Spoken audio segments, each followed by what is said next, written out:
Hello, everybody. This is criminal profiler Pat Brown. And today I'm taking a big risk. I'm going to be looking at a very, how shall we say, a case that has been all over the internet for years. One of the most looked at cases that people are appalled by, that they go to town on the police on this, especially the detective on the case.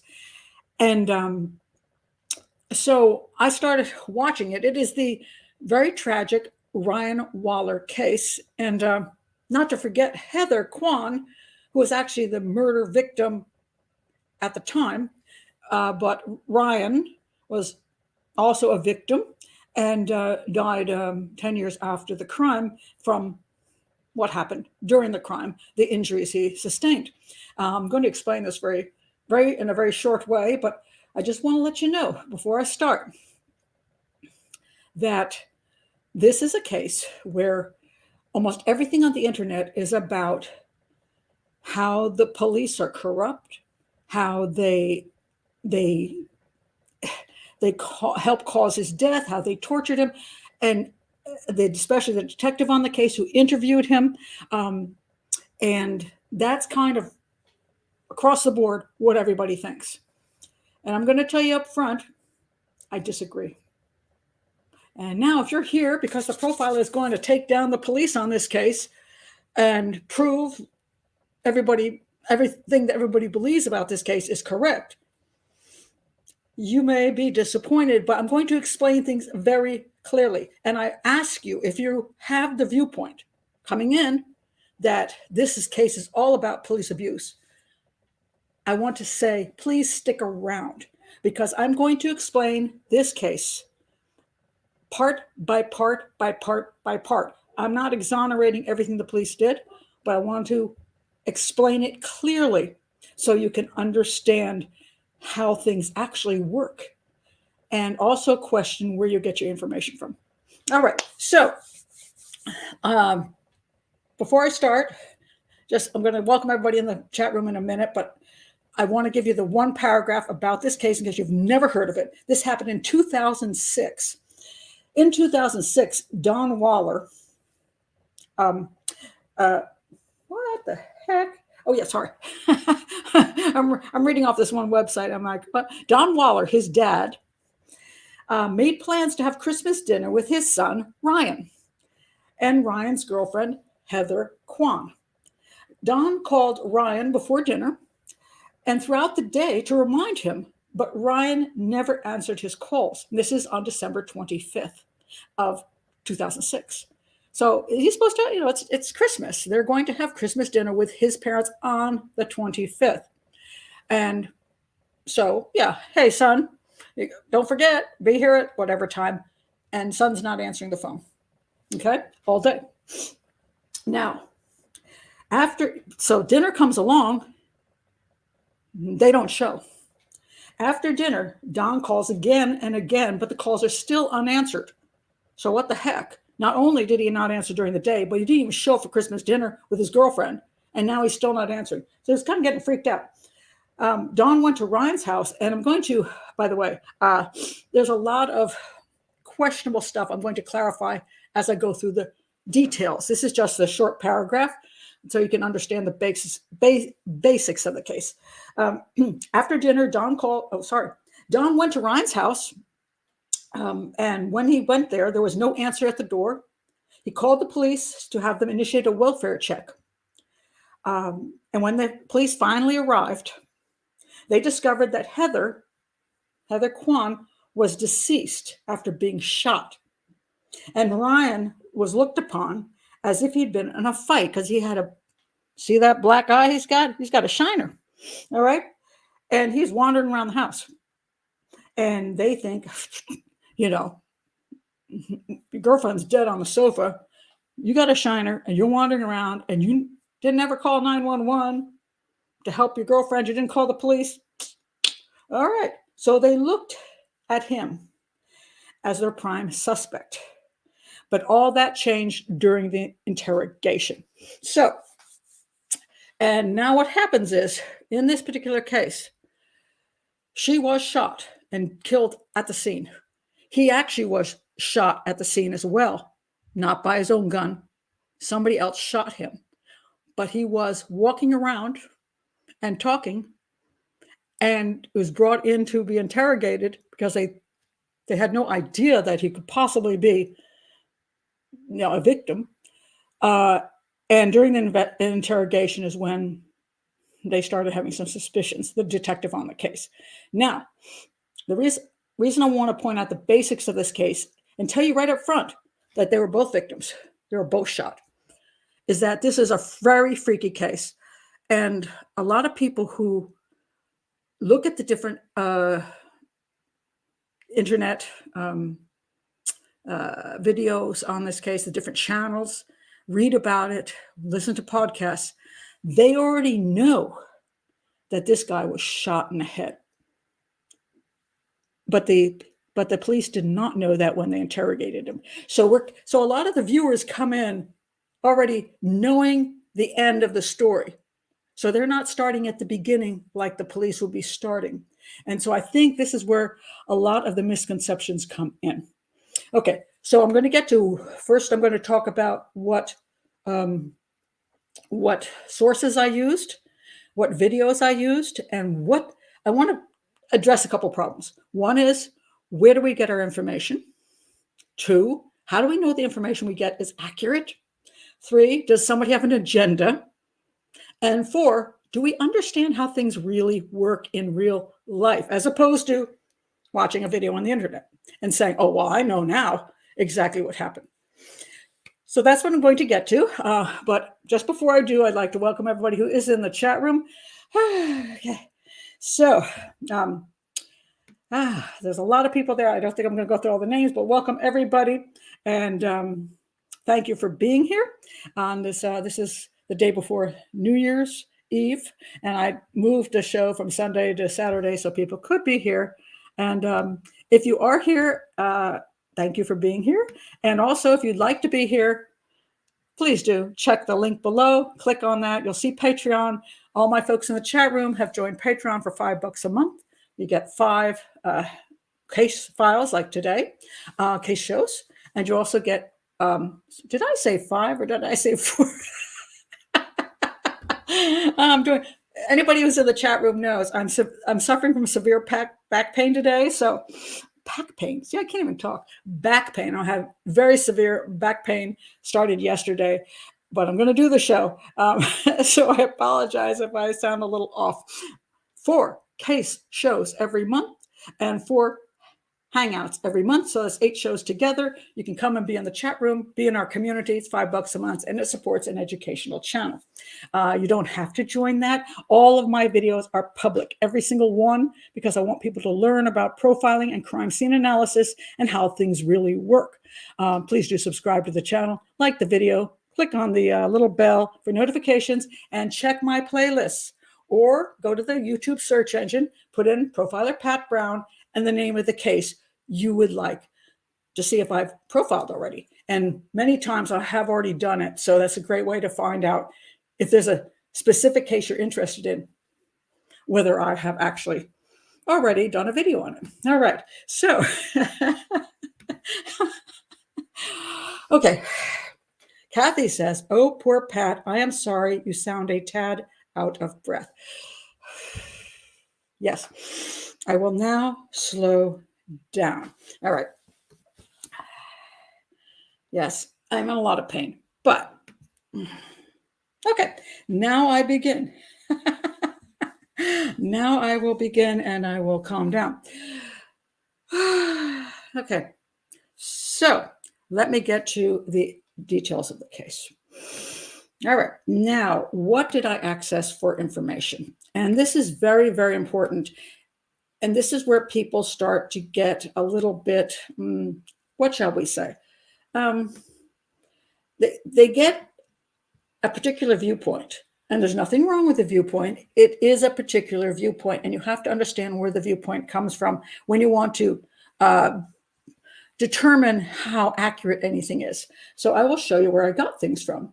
All right, we have, this is, I will put all the links below. This is the Ryan Waller full interrogation. It's an It's an hour long.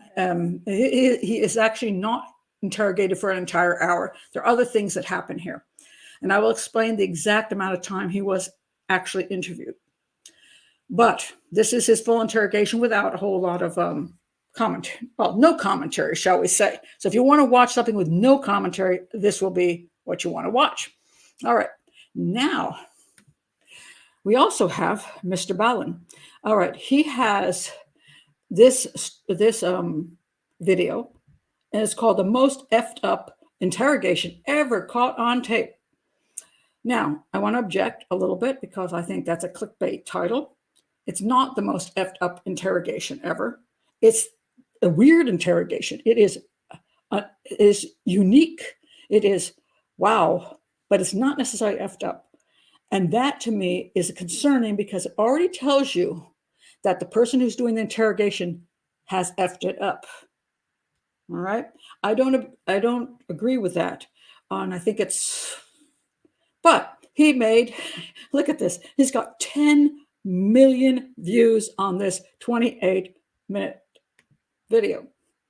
And just to put that in perspective, my channel has been here for closing in March on 3 years. I have almost 4 million views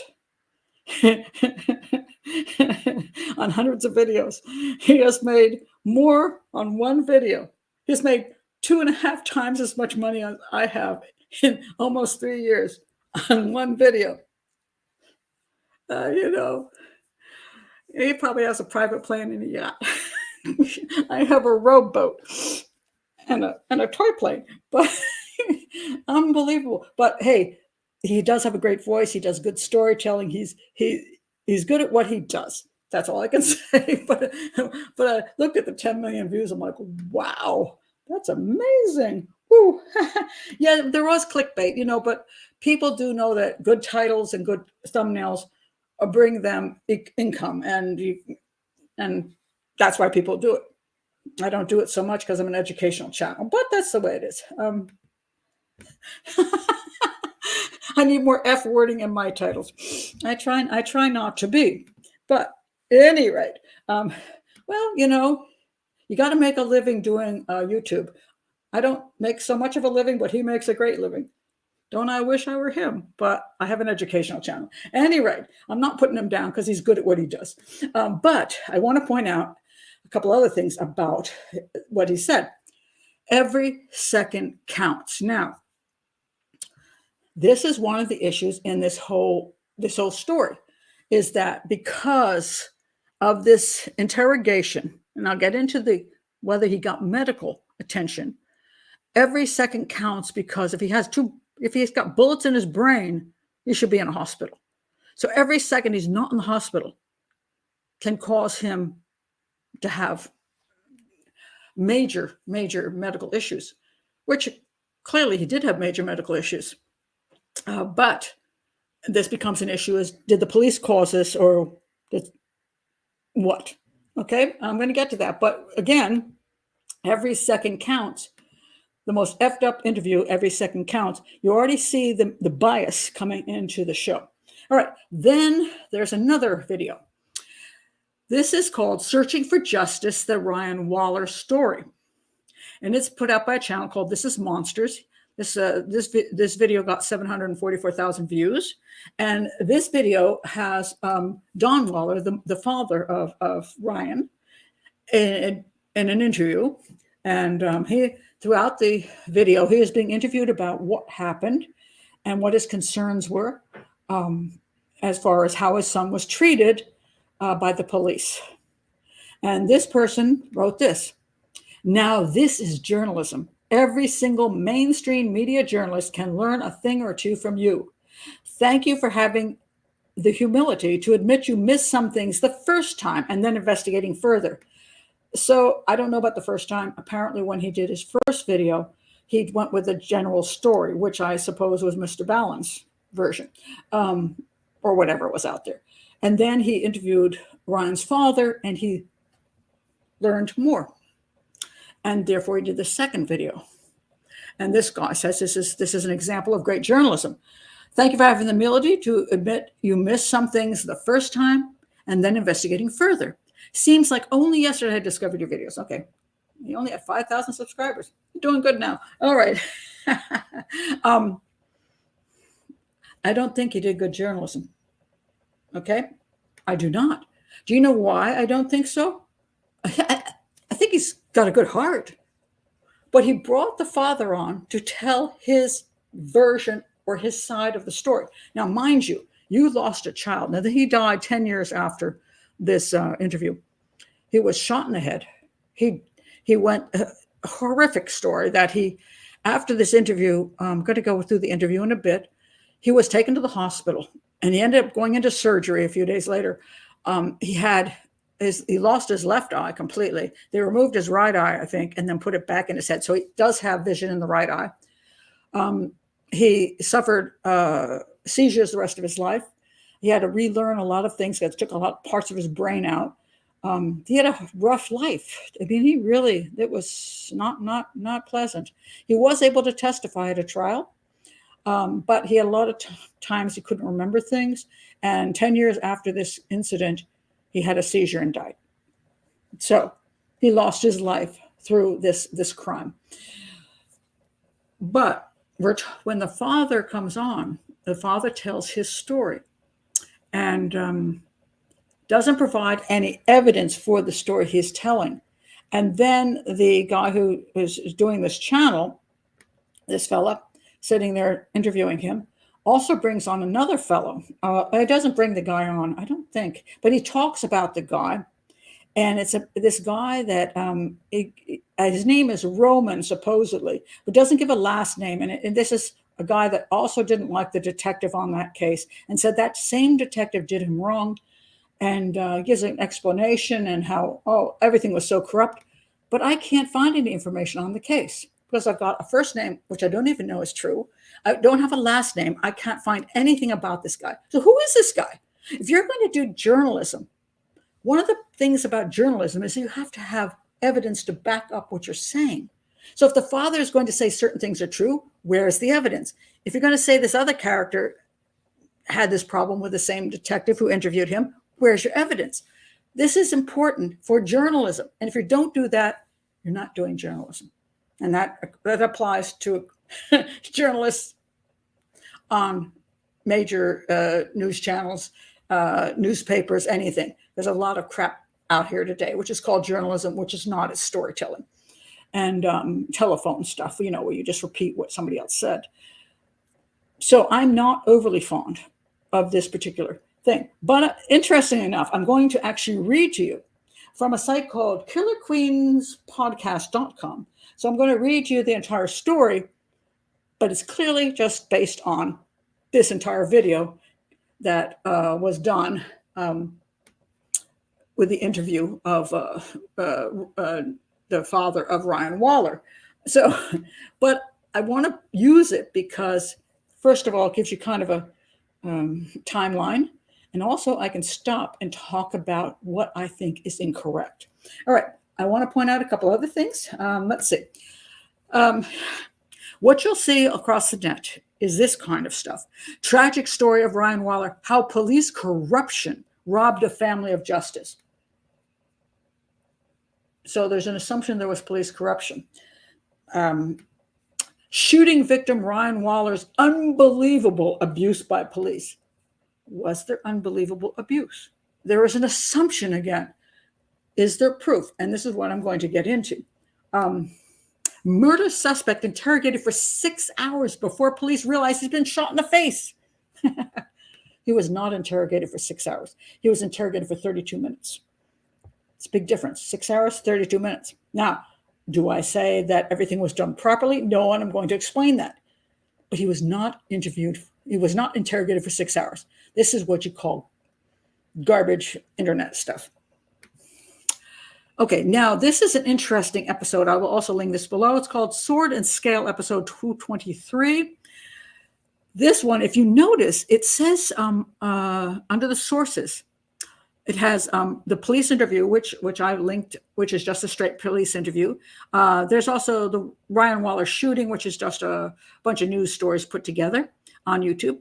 All other audio was obtained exclusively via FOIA request, Freedom of Information Act. In this particular podcast, you actually get to hear from all the other, well, not all, a few other sources. It's actually their real voices. And from a FOIA request, it's from interviews, and it's from the court, and it's from police interviews. And you get to hear more information. You get to hear more information, more viewpoints. It's fascinating. That's what you don't get to hear in Mr. Ballen's, and that's what you don't get to hear in the monster one. You don't get to hear those things. And this is where you start going, maybe it's not quite as people say. All right. What is this? Sorry. That's not important at the moment. All right. So just to let you know before we start, this is the kind of vitriol toward the detective on this particular case. The fact they treated him like he was a criminal instead of a victim is appalling to me. It's disgusting. Apparently, by the comments, the detective got away with it and is still working, and the family wants the case reopened. The detective killed that young man just as sure as the guy who pulled the trigger. That so-called detective should be fired immediately, then criminally prosecuted, but only after losing their immunity, cops' protection. I analyzed the cop some more. He is a bully, it's obvious. If he could, he would beat and torture suspects. Trust me, I never go wrong with assessing people. Yeah, you do, but okay. Interrogation video starts picking up a young man whose full name I won't mention, but goes by the name of Roman. Okay, this is the one where this Roman guy, who we don't know who he is or what the truth of any of his cases. They're saying that this detective who interviewed him also was involved in the Roman case and was corrupt. All right, let's see what this one says. Every case, this is Detective Dalton, he's the one that interviewed him, has ever been involved with should be reinvestigated because he is dirty, and many people could be behind bars for life due to his inadequate, illegal, and his lies to fit his narrative to warply close a case. People like Dalton are why so many people do not trust law enforcement. Great video. This is Monsters. This is Monsters. Thank you for always making great videos. Got some more. Thank you for a balanced investigation about horrific miscarriage of justice there. All right. Okay. Supposedly, the cops also broke the kid's jaw when they brought him in. Thanks for doing proper research, but there's zero evidence of any of the proper research. Amazed that the department can do just about everything wrong and still get away with it. They didn't do everything wrong. There was an issue, but that's not accurate. Let's see, what's the last one? The detective is horrible for sure. Okay. Wow. What hatred. What vitriol. I say, what hyperbole. Why do I say that? So now I'm going to get into the case and the different issues that go along with each segment of the case to help you understand how things really work and what is true and not necessarily true. All right. Oh, 20, tons of comments. All right. My goodness. Well, since I used to do Nancy Grace, they're just trying to be dramatic sounds like the stuff Nancy Grace would say. Drama is always important to earning money. That's for sure.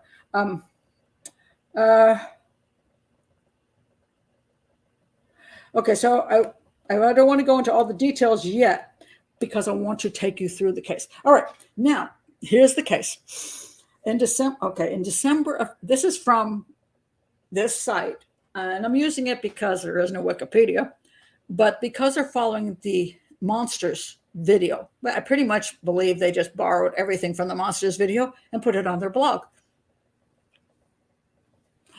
Okay, plagiarism? I don't know. All right, in December of 2006, Ryan Waller was in an interrogation room speaking with Detective Paul Dalton.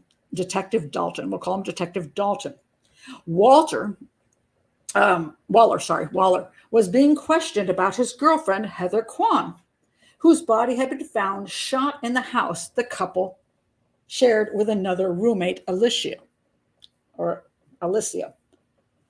Ryan looked like he'd been in a fight. Well, yeah, he looks like he had a shiner. with some wounds on his nose and cheeks, look, and a swollen eye. In order to see how we got here, we need to go back. All right. On Christmas Day, 2006, Ryan Waller and his girlfriend were enjoying a lazy day at home. Okay, stop. Stop right here. We have no idea if they were alive on Christmas Day. This becomes a huge issue in this case because their bodies were found, or her body was found on December 26th. Okay. The family of Ryan was one who called in for this check, to see if they were okay. They called in after the dinner on December 25th, but they weren't actually found. Her body wasn't actually found until the 26th in the early hours, like 1:00. But the theory then would be that something happened on the 25th. But there's no proof that she was alive on the 25th. We don't know exactly when the crime went down. This becomes a big deal because the family believes that the incident occurred on the 25th. And because the police wanted to, because they did this and they didn't get him medical help quick enough, they wanted to move the time of the crime back 2 days to the 23rd so that he was just hanging around with a dead body in the house for 2 days. And he was, walking around with a bullet in his head. And therefore, hey, a few extra hours with the police, that didn't cause his death. Eventually 10 years later, but that didn't cause him more damage because he was already wandering around for 2 days with 2 bullets in his head or whatever. So that's the importance of when did the actual incident occur. And I will get into that because it's very questionable. All right. Her body was discovered just after, I think it was like 1:00 in the morning. Can't quite remember. 1:00 in the morning, 12 o'clock, whatever. But her body was discovered. And therefore, originally when the police arrived, they thought, obviously, that probably this happened sometime on December 25th. So, but it doesn't mean it did. And it doesn't mean that it didn't happen on the 25th. If it happened on the 24th or the 23rd, that the police are necessarily changing the time to get out of not getting him medical assistance quick enough. And that's what the whole family is complaining, that he didn't get the proper medical assistance. Now, let me see if I can go on with this. So on December 20th, 2006, he was in an interrogation room speaking with Detective Paul Dalton. Waller was being questioned after his girlfriend, Heather Kwan, whose body had been found shot in the house the couple shared with another roommate, Alicia. So there were 3 people there, supposedly in the house. Ryan looked like he'd been in a fight, certainly, with some wounds on his nose and cheeks and what appeared to be an extremely swollen black eye. In order to see how we got here, let's go back. On Christmas Day, 2006, he and his girlfriend were enjoying a lazy day at home, which nobody knows, because if they were enjoying a lazy day at home, why did neither one of them answer their telephones? So the family actually says he never answered his telephone on July 25th. Her family doesn't seem to think that she answered a telephone on July 25th either. So what kind of lazy day were they doing? Because they're young people. They answer their phones. Apparently, neither one of them answered their phones. So I think that's a little questionable that they were having a lazy day at home. This is where you start seeing the manipulation of information. With their only real plans being going to Ryan's father's house that night for dinner. At some point, they heard a knock at the door and Ryan went to answer it. When he was opening it, enough to take a peek outside and see who it was, he saw Richie Carver and Richie's dad, Larry. Now, okay, now this is accurate in the sense that this is who shot both of them. There's no question about this, all right? These are the creeps. That's Richie, and that's his daddy, Larry. They both have criminal records. They're both scumbags. No question. They were involved in what happened to these two young people. The question of who actually shot them, we don't actually know. They thought he did, but then he said, his wife said he did, and they're scumbags. It's hard to. They were like blaming each other, so it's hard to know who did the actual shooting. But who cares? They were both there. But those are the guys. Those are the guys. All right. So he went and looked through, and he saw Richie Carver and his daddy Larry. Now this is when when the case first occurred, there was a lot of incorrect information out there, says this site, and this also said on the monsters thing. This is because most of it was taken from Ryan's interrogation. All right, so Ryan was interrogated, and the claim is that, here we see him, and this is him in his interrogation. I'll go through some of this, but here he is being interrogated. So the claim is that the misinformation comes from the interrogation, where he himself, Ryan, had bullets in his head and wasn't answering terribly well, so he gave misinformation during the interrogation. That is not true. This is something that is stated to ignore some of the actual facts. So this is because most of it was taken from Ryan's interrogation, which we will discover later wasn't the best source, and neither is any of these internet channels.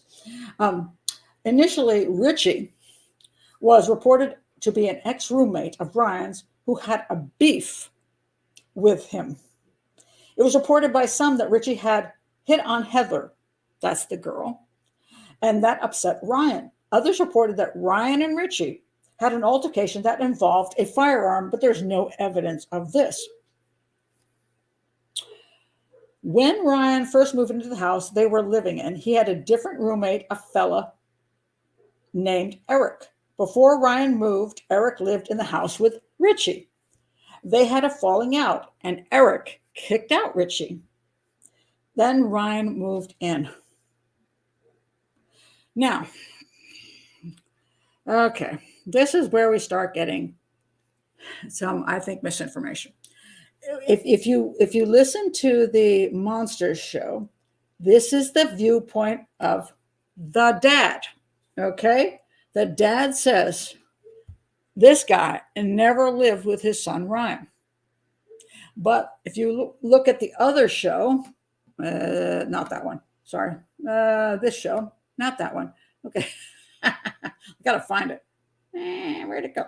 This one, Sword and Scale. You actually hear the friends of Ryan discussing how these two had a long-term relationship. Let me explain it. Supposedly, Eric used to live, this is the other guy. Eric lived with this guy. And then Ryan needed a place to live.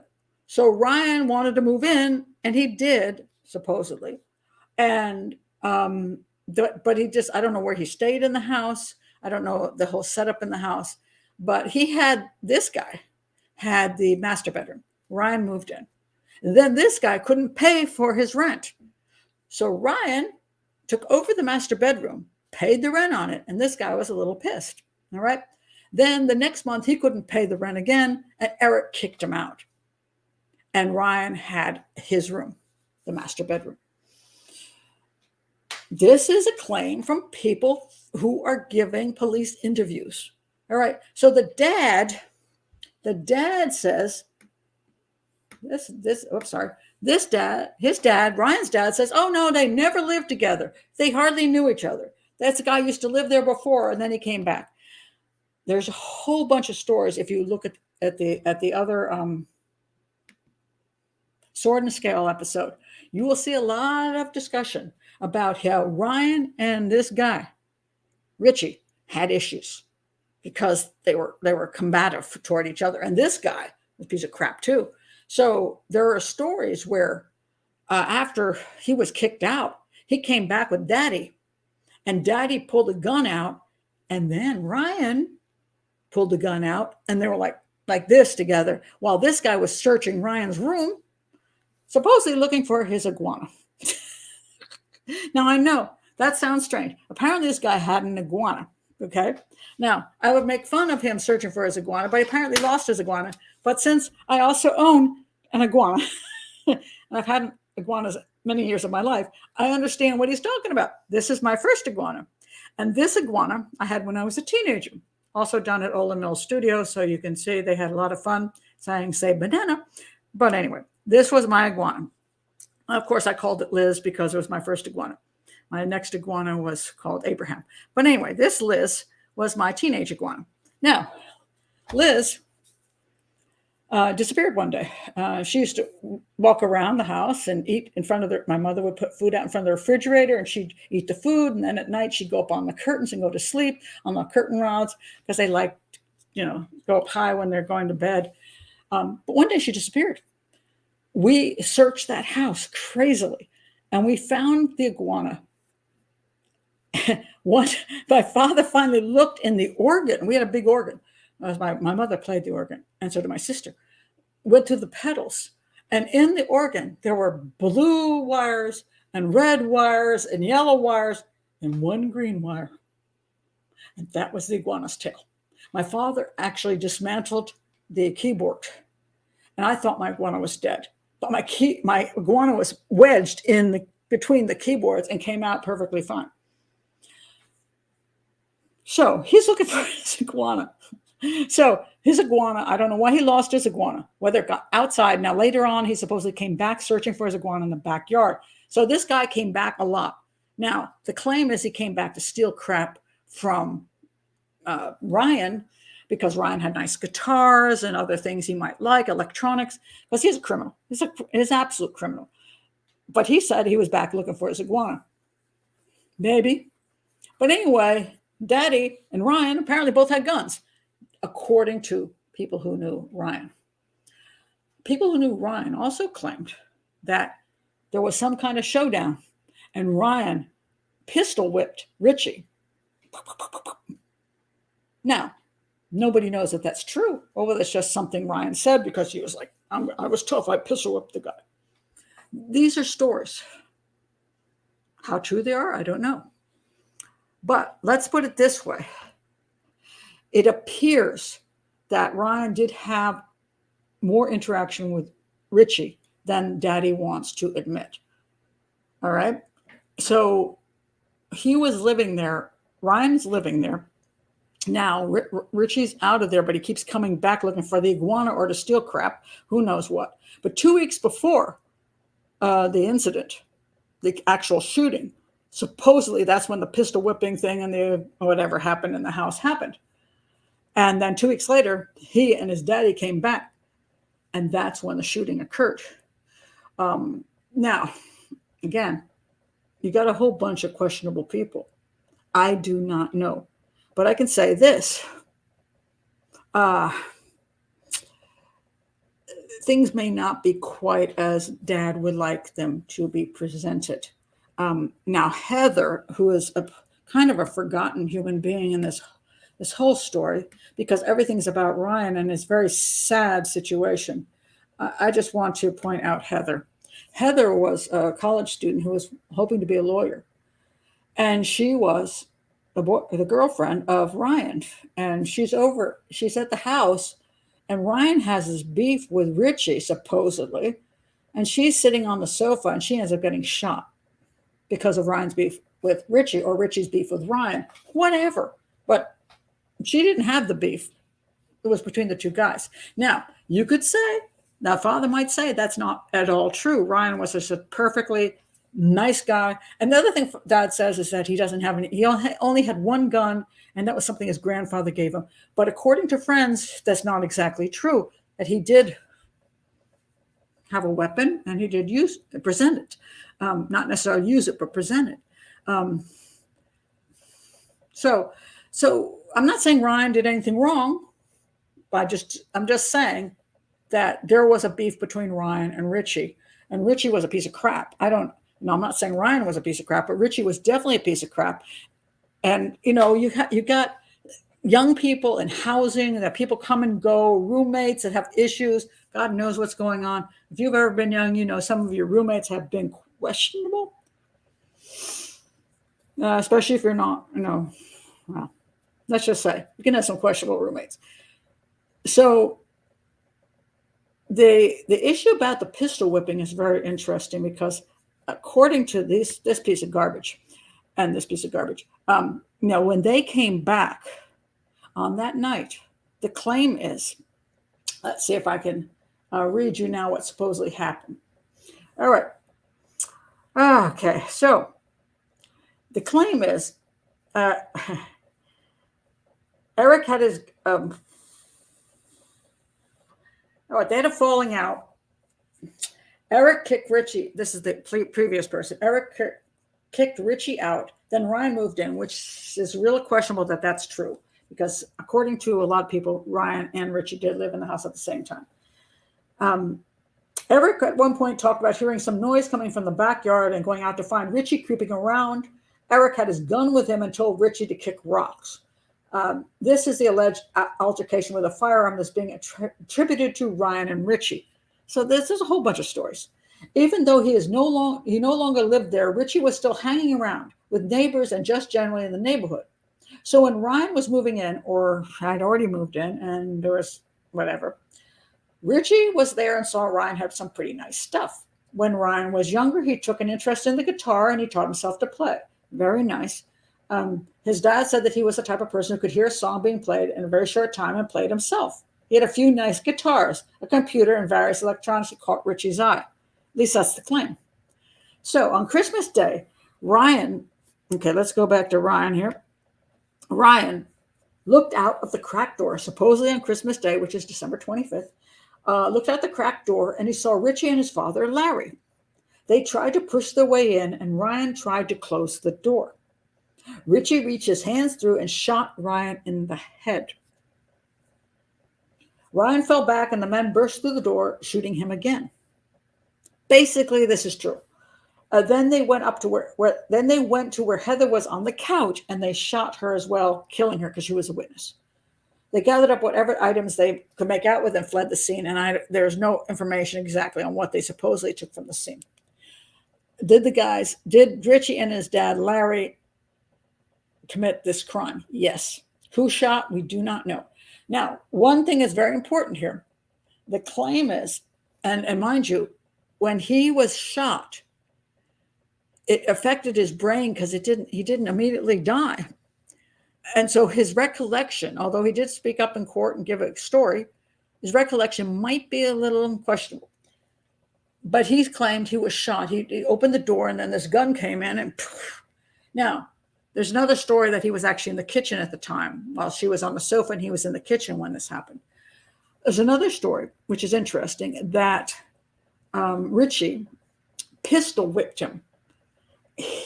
So he hit him with the gun. And when he did that, the gun went off and it's a 22. So it's not a big caliber. 22, it ricocheted and hit him in the eye. And then when he saw what he had done, he shot him and tried to kill him. What's interesting about this is there is a claim by the family and by others that the police broke his jaw when they arrived at the scene, they broke his jaw.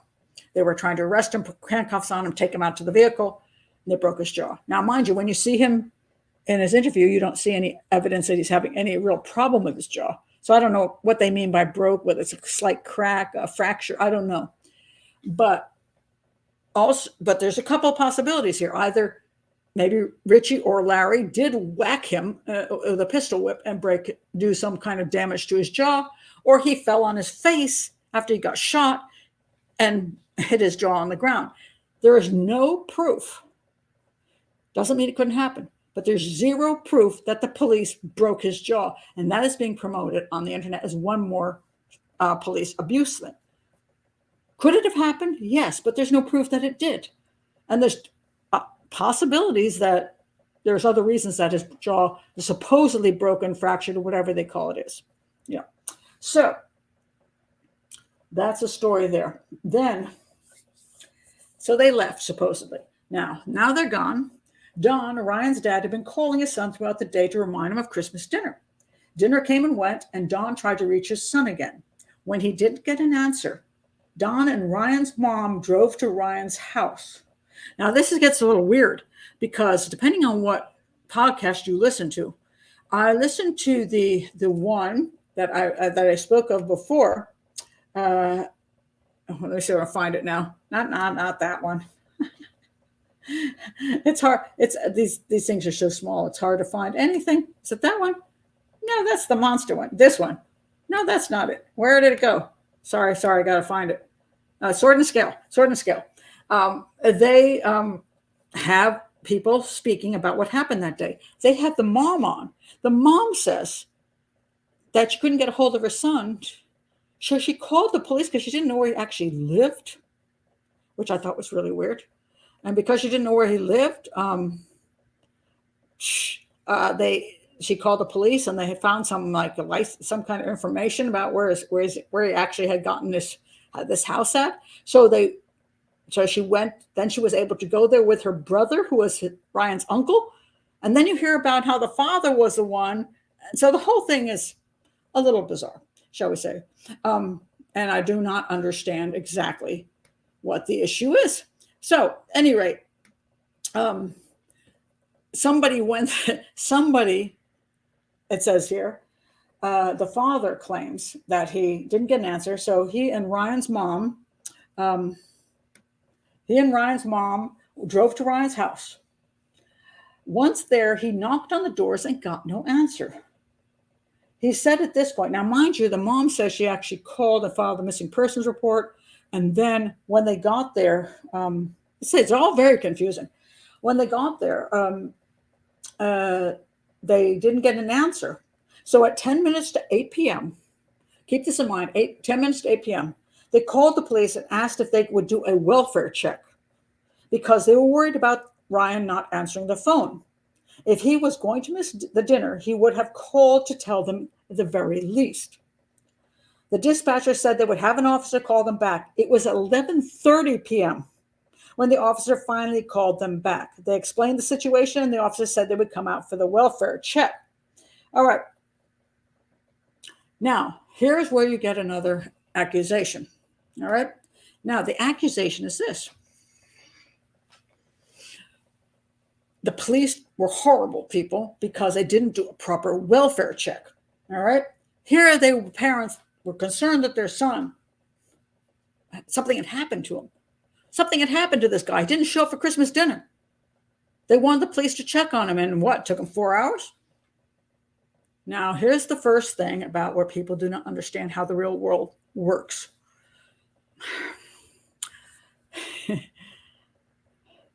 He's a grown adult. He has the right to go to Christmas dinners or not go to Christmas dinners. Just because mommy or daddy calls up the police and says, my son didn't come to Christmas dinner, he's not answering his phone, does not mean the son is in trouble. Now, first of all, it's Christmas, so they've already got a skeleton staff probably trying to do things. So because it's Christmas Day. And they got this parent who calls up and says, my son didn't show up for Christmas dinner. Seriously? Adults have the right not to show up. Adults have the right to live their own lives. Police don't have the right to interfere with an adult's personal life with his parents. And yet people are going, oh my God, the police just ignored their request. Now, let me read you some interesting statements I saw on the internet, which I thought were very interesting as far as explanation. This person says, I'm not law enforcement, but I'm a dispatcher. I dispatch for a city of 60,000 people. Unless we are particularly busy, welfare checks are done immediately, particularly busy. All right. But I know some of the largest surrounding cities have calls that are on hold for several hours. Also depends, like someone else said, on circumstances. If they're actively trying to kill themselves, that might be an issue. In other words, let's see what somebody else says. Let's see. Oh, there's a good one here. Oh, it depends on what evidence you provide that suggests their welfare is in jeopardy. There's a big difference between, she sent me a picture of a slit wrist in a bathtub and there's blood everywhere, and she hasn't answered my phone call. This is the problem. You're going to respond depending on whether you think there is a massive emergency or there is not. The police aren't there to be your children's guardians. They're not there to help you out with your family problems. They're there for absolute emergencies. So yes, if you say, my God, the person just sent me a picture of them bleeding to death in a bathtub, they're going to be there in 5 minutes. My son didn't show up for Christmas dinner. Maybe you don't have a good relationship with his son. Maybe he's a drunk. Maybe he's doing drugs. Oh, and they say, oh, my son would never do that. How often do police hear that nonsense over and over again? Yeah. So this person says here, I work in a major city. Depends on how busy the shift is. Could be done in 12 minutes. Could be 12 hours. That, this person says it could take 30 seconds or 4 hours. There's no set time or required standard. It just, yeah. So the first thing I want to point out is that when the family supposedly arrived in the scene and couldn't get into the house, they didn't get any phone calls, nobody's answering the door, they called the police and said, hey, what's going on? They didn't have any real reason to believe that necessarily this was a massive emergency. And so they arrived when they arrived, okay? Now, I always say this, if I really believe my kid is in there dying, I'm not waiting for the police. I'll break the damn window and go in myself. But they didn't do that. They went out for coffee. I kid you not, they went out for coffee. When they went out for coffee, the roommate, Alicia, returned home while they were out for coffee. Now, Alicia supposedly returns home about 9 o'clock. And Ryan lets her in the house. And it's dark. This is where the FOIA requests on the police and court actual audio is. The place is dark, and she's like, what's going on here? And she said, I can't see, Ryan. I'm going to hardly get through the house. And then she sees there's blood. And he says, oh, yeah, there was a party. Supposedly, she cleans up some of the blood. Now, this is the claim. I don't know how true it was. And then she goes to her bedroom, and she says, I may or may not know that he went over, which is also a weird statement, over to Heather on the couch and said she's sleeping. And he says, come on, honey, wake up, wake up. And I just, somebody said, what a great roommate. Okay, so now Alicia comes home. She's in the house. Ryan's in the house. Now, she's been away for 2 days. Mind you, she wasn't there on the 23rd or the 24th. She arrives on the 25th at 9 o'clock at night. Now the parents are there, and the police show up. Now we get into the next issue. And the next issue is this.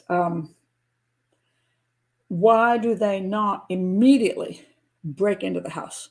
Now, they look around, they peek through the windows. Now, mind you, this is again where people are so unreasonable. This is a private home. Now, mind you, they also rent from somebody else, so it's not even their home. So if they just bust into the house, they're breaking into somebody's private property. They're going to be nailed to the wall if they do something that is in wrong, shall we say, according to whomever. So they're peeking in, trying to see what's going on in there. Now they see a woman lying on the sofa. That's Heather. So now you can say exigent circumstances, like oh, there's somebody in trouble. How do they know she's in trouble? Now, there's a little issue about whether they can see blood or not see blood. I don't see any proof that they could see any blood. It's very dark. She's sleeping on the sofa. Do you have the right to break into a house when somebody's just asleep on the sofa? Not necessarily proving that she's dead. She's just lying on the sofa, Now, let's assume you break in. You knock on the door. Police. Police. She could be drunk off her butt and be just not paying any attention. 2, she could have taken a sleeping pill. and be out of it. 3, she could be deaf. So then you break in and the deaf person sees you come in, jumps up, points a gun at you, and you shoot them. And now the police are in trouble for killing a deaf person. This is where the police have to be very careful about when they enter a residence. So they see this person. Apparently they asked for a search warrant. They got the search warrant. It took about an hour. And then they got a locksmith because they didn't want to just bust down things, break into the house. They got a locksmith, which is, again, not a wrong thing to do. So the locksmith tried one and then the other. And while they were doing that, Ryan opens the door. Now they're there and they see Ryan. Ryan's walking around, got a shiner, blood on his clothes. And they say, "What's going on?" He goes, "Nothing." Nothing. No big deal. Nothing's happening. And they're like, "Hey, what's the girl on the sofa?" Well, that's, oh, yeah. And so they go over there and check on her, and she's like dead, seriously dead. So they got this issue now. Now this is where, again, people start being unreasonable. They're like, how could they make him a victim? How could they not see he's a victim too? Why did they immediately jump to the conclusion he's a killer? Well, I don't know. Maybe because there's a dead girl on a sofa and he didn't call 911. He didn't call the police. He's just wandering around with his blood-soaked clothing and a punched eye. What looks like a punched eye. They're like, man, he must have had a fight with that girl. And then he shot her. That is not unreasonable. That is not a ridiculous thing to think. Now, when you're arriving at a scene and you're a police officer, now mind you, first of all, let's get this straight. Patrol officers come to the scene. Patrol officers can be a guy just straight out of out of the police academy. Could be 22 years old. Who knows how much experience they have in homicide when they arrive at a scene. They're like, whoa, never seen that before.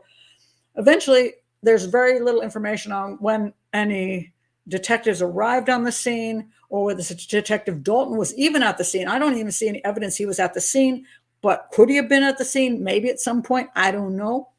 But they see this guy. The guy's walking around. He's ignoring her. His girlfriend's dead on the sofa, and he's not terribly interested. And he never called 911. Now, what's the old saying? If your hoof beats, you don't think zebras, you think a horse, right? Well, if you live where I do in Maryland, in Bowie, Maryland, there actually were zebras up 2 miles down the road from me. So there were zebras that got loose. So there were zebras and not horses, but you don't think of that. And I think back to this time when I was married and had my kids, and we were going to my parents' house in Virginia for dinner. And we were late for dinner. I forgot 30 minutes, 40 minutes, whatever. We finally arrive and knock. This was before cell phones, right? My father opens it up, and opens up the door, and you can see he's a little annoyed. Like, where have you been, And why are you late? The food's gotten cold. You could see he was annoyed. Now, I'm pretty sure that what he expected me to say was either we screwed up, we got the time wrong, or we're slobs and we're paying attention, so we're late, and we should be blamed for being late. Or there was a traffic jam, but he never, and I would say not one person would ever come up with the real reason why we did not arrive on time. And that's because there was a rhinoceros in the road.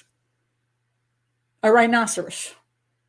And when we told him the reason we didn't arrive on time was because there was a rhinoceros in the road, he thought we were big fat liars until he looked at the news and found out there was a rhinoceros in the road.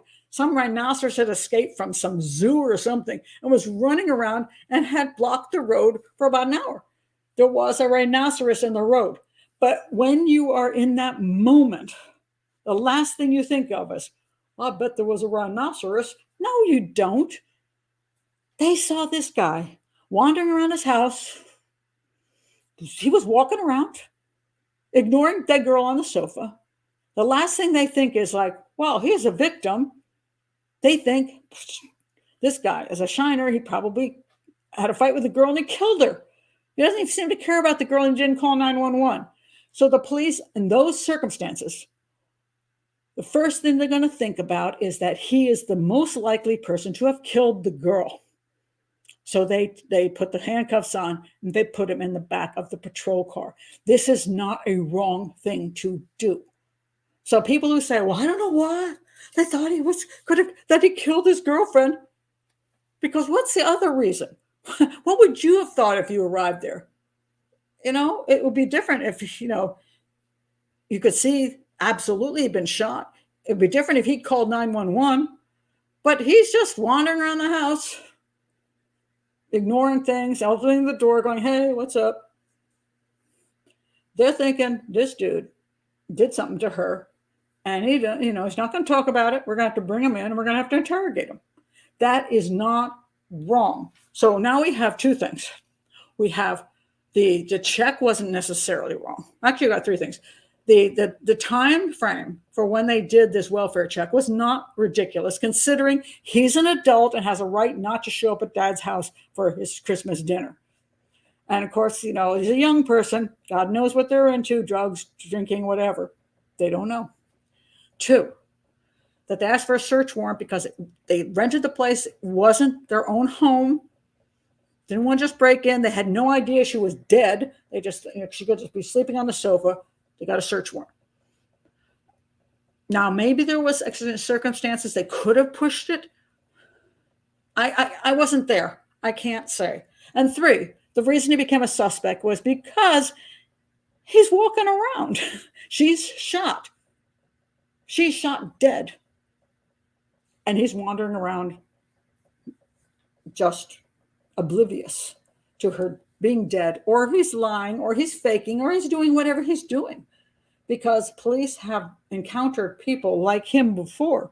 So they're like, what we got to do is we got to arrest this guy, put him in the back of the patrol car, take him in for questioning. So far, I see nothing that the police have done wrong. I will bring up something in just a second where I think things should have been done better. Okay, I'm going to check on 500,000 comments on this. Let's see. Bad appearance that he wandered around the house whistling Dixie. When you are a police officer, this is what people don't get. You see so much of this crap. And he's got a shiner. And people are like, oh my God, he obviously had injuries. Do you know how many people you show up at domestics, drunken parties, drug houses? You know how many people are messed up? I mean, tons of them. You see black eyes, you see gashes on people, you see all kinds of messed up people because they live messed up lives. And so this is not something that when they see it, they're like, oh, I've never seen that before. I worked at hospitals for 13 years. Do you know how many people I've seen in hospitals who are messed up? Do you know how many people I saw at hospitals are messed up because of their own doing? Things that I didn't even, things you don't even suspect. I saw a woman once. She was in a wheelchair. And she had a bruise on her face. And I felt so bad for her. She's like, my boyfriend hit me. She's in a wheelchair. I'm like, oh, what a bad guy. This woman in a wheelchair. Then I saw her boyfriend. She messed that dude up. I mean, she had beat the living crap out of that guy. And it turned out she was the assaulter, not him. Doesn't matter if she's in a wheelchair and she has a bruise on her. She beat him up. So you see things when you work in these situations that regular people do not experience. And therefore, you have a different viewpoint on stuff than people who have never seen something like this. Let's see. The officer spoke about him having a concussion at the beginning of the interview, and a medic was present who checked on his feet. So there it went wrong for me. Yes and no. Okay, I'm going to get to the interview in a second. Let's see.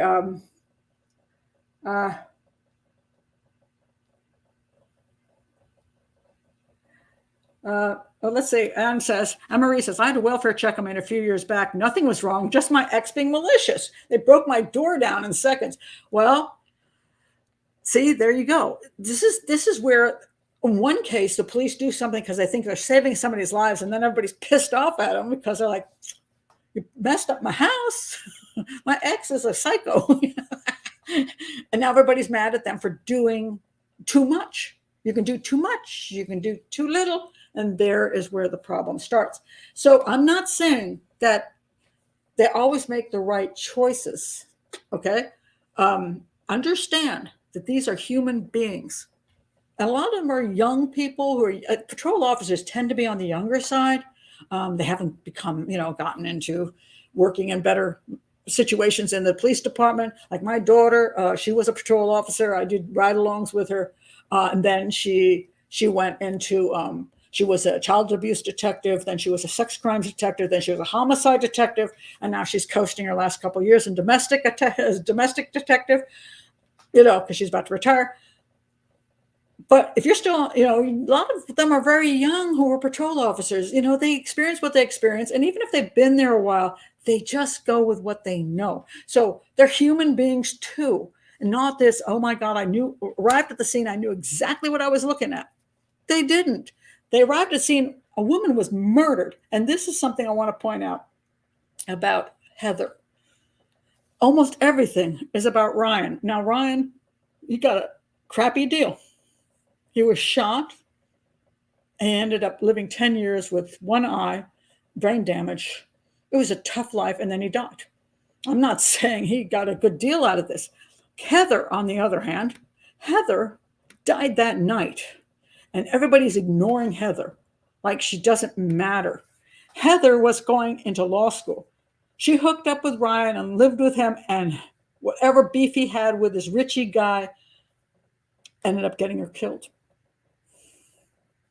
All right. So she didn't get a good deal out of this. She's dead. She was dead just like that. So let's not forget about Heather. Okay. Just bugs me because I think like everybody's like, poor Ryan, but what about poor Heather? My God. And what about her family who went through all kinds of stuff? Not saying that he deserved it either, but I'm just saying, don't forget her. All right. Now, so we got parent who calls in for a welfare check. The welfare check, I do not believe, was incorrect because, again, he's an adult. He has the right not to show up for dinner. And if the parents were that worried, they can break the damn windows in. I'm sorry. I wouldn't necessarily call the police. If I really thought my son was in there dying or something, I could peek through the damn windows too. But you wait for the police to come. Hey, you're not that worried. You're concerned. And you go out for coffee. All right. I'm just saying they could take the risk too. But the police showed up for a reasonable amount of time for a person who is an adult who has every right to do what he wants. They got a search warrant so they'd be safe. They got into the house. They find a dead woman. They find a guy wandering around, acting strangely with a shiner. All right. They put him in the back of the police car. Here is the one place where I will say maybe they made an error. Okay. He was in the police car for like 4 hours. Now let's stop here again. People who've never been on dealt with police stuff. When you have a crime scene, they have fire trucks arriving. They had EMTs arriving. They had people coming in, whoever was coming into the crime scene, like everybody. And all this stuff is going on in the crime scene. He's sitting in the back of the vehicle. Why? Because I think he probably killed her. So he is probably a murderer. And he's just sitting there. They're not harming him. He's just sitting in the car.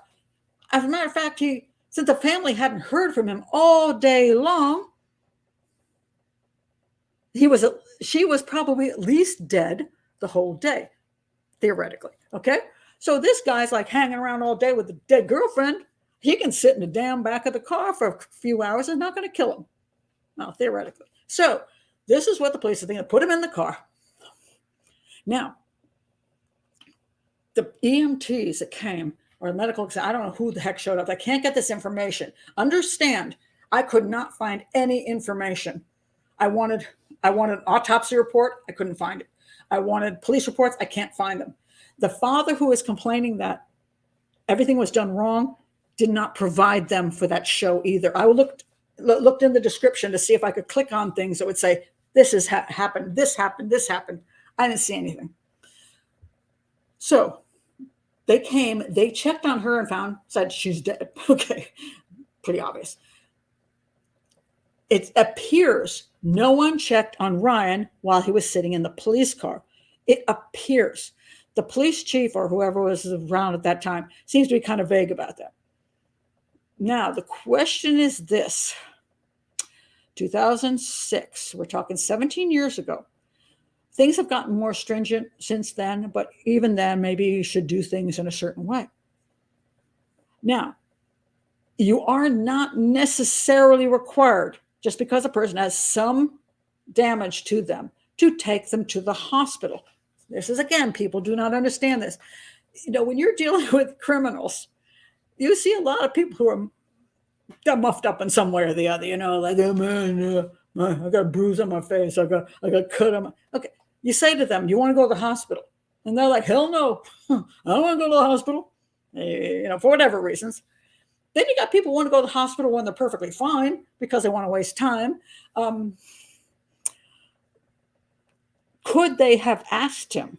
I don't know. I have no proof of this. Did somebody ask him, like one of the EMTs, dude, do you want to go to the hospital? And he said no. Because when he was in his interrogation, when they finally said, we're going to take you to the hospital, he said, why? I don't want to go. I just want to go home and sleep. So he didn't want to go even when the police wanted him to go. I don't know when he was back in the police car, whether somebody stopped by and the firemen and EMTs and said, dude, you want to go to the hospital? And he said, no, I don't want to go. Now, does he have the right of refusal to go to the hospital? To some extent, yes. It's kind of a gray area.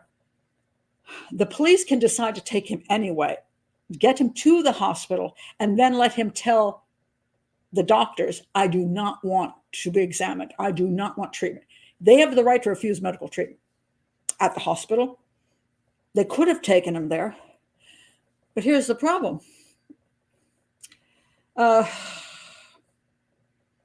Sometimes they just didn't, if they don't see that there's something necessarily really wrong with the guy out in the black eye, they may not think he needs to go to the hospital.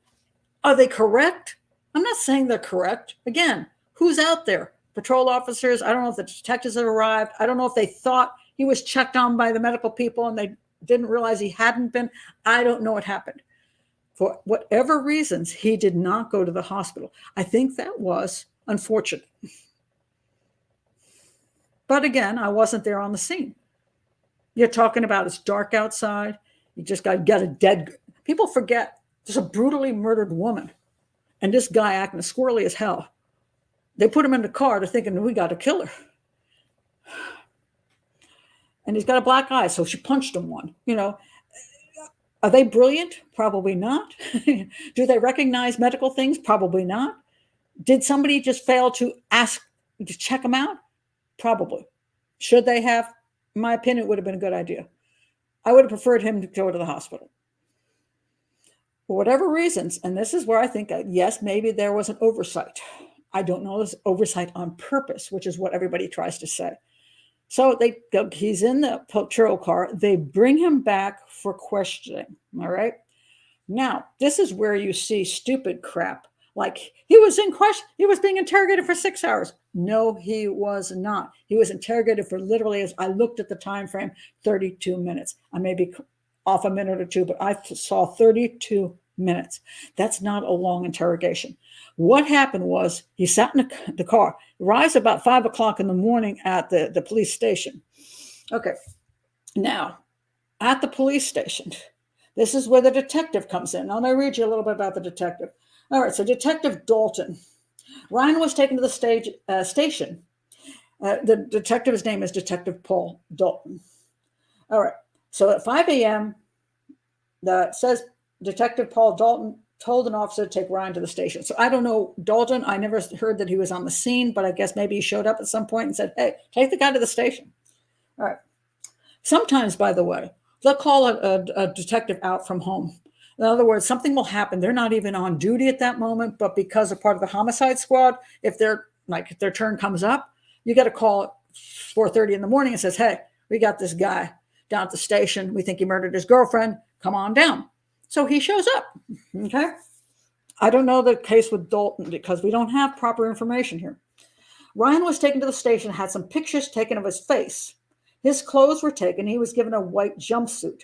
His clothes had some blood on them, so they were taken as evidence, which is perfectly reasonable that they took his clothes and gave him a jumpsuit. And they took pictures of his feet and the different parts of his body, as they should, okay? Because he's a suspect, and they also want to have proof of what he did or didn't do. So here you have him when he's looking good. Now you see some of the damage. He's obviously got a swollen eye. You see this thing in his nose and a little scratchy blood thing or whatever that is. And then you see him here with his very black eye. Okay, that's him. All right. He's taken into the interrogation room and is left alone for a few minutes. That's a lot. That's more than a few minutes. They come in and they're taking pictures of him and all that. As he's sitting there, he's not cuffed. They didn't cuff him. They just brought him in and sat him in there. But he finds a cuff dangling from the table and puts it on himself. And so he's playing around going, oh. So the police did not even cuff him. He did that. The whole time he's sitting there, you can hear him, for a lack of a better word, whimpering to himself in a way that makes you think he's in pain. All right, I just want to show you this picture too. You see that picture of him slumped over? All right.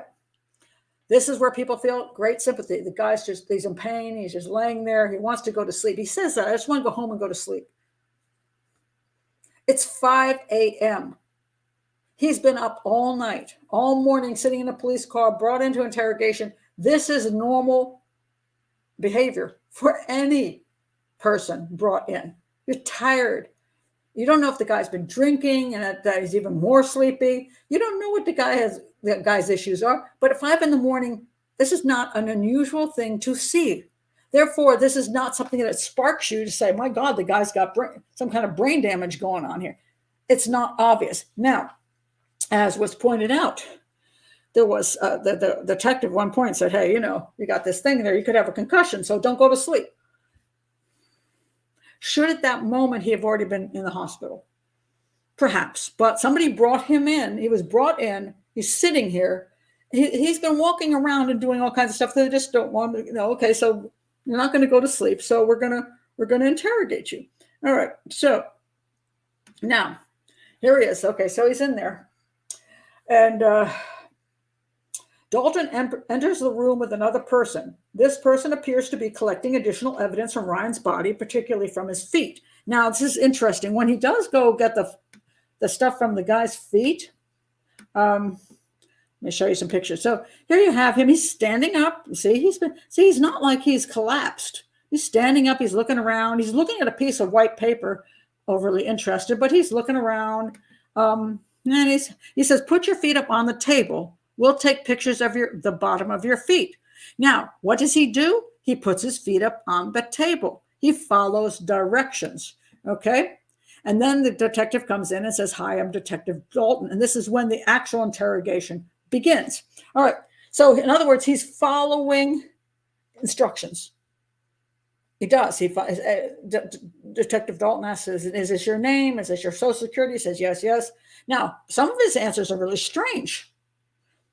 And we'll get to that. All right. So he says, at some point, he says he just wants to go to sleep. And Dalton says something to the effect of, as I point out, if you're having concussions, doctors will tell you not to go to sleep.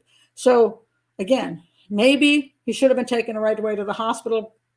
And maybe that was, I don't know if Dalton was just throwing that out because he's just saying that because, hey, dude, you're not going to go to sleep. You're going to talk to me because, hey, you could have a concussion. People sometimes, again, the detectives there at 5 a.m. too. It may not be that bright at 5 a.m. Dalton enters with another person. Okay, wait a minute. Okay. Dalton sat down in front of Ryan and introduces himself. He then quickly confirms some details about Ryan, his name, date of birth, social security number. He asked Ryan if he knew why he was there, and Ryan said he didn't. Dalton then read him his Miranda rights. But before he asked if Ryan had ever seen cops or CSI, to which he initially said no, and then he said, okay, yes. And then he asked what his highest grade in school was. He said 8th grade. And he goes, do you have a GED? And he says, I don't know. He says, I don't know. I just want to go home. And I said, okay. So he's getting some strange answers at this point. Now, strange answers does not mean he's got brain damage. Strange answers means I'm pretending I'm crazy. I'm pretending I'm mentally disabled in some form so that I won't be so responsible for the crime. I'm pretending I'm crazy. I'm pretending whatever. I'm avoiding your questions. If you are a police detective, you have seen this kind of behavior, refusal to answer questions, giving strange answers. You'll see a lot of this. So again, Detective Dalton is only here for 32 minutes. He's trying to figure out what's up with the dude, okay? Because he doesn't know him. So at this point, okay, so he asks about what happened to, let's say, he asked what happened to Ryan's face, and he says, I don't know. And he told an officer earlier that someone had hit him. Okay, so at the crime scene, Ryan had said, somebody hit me.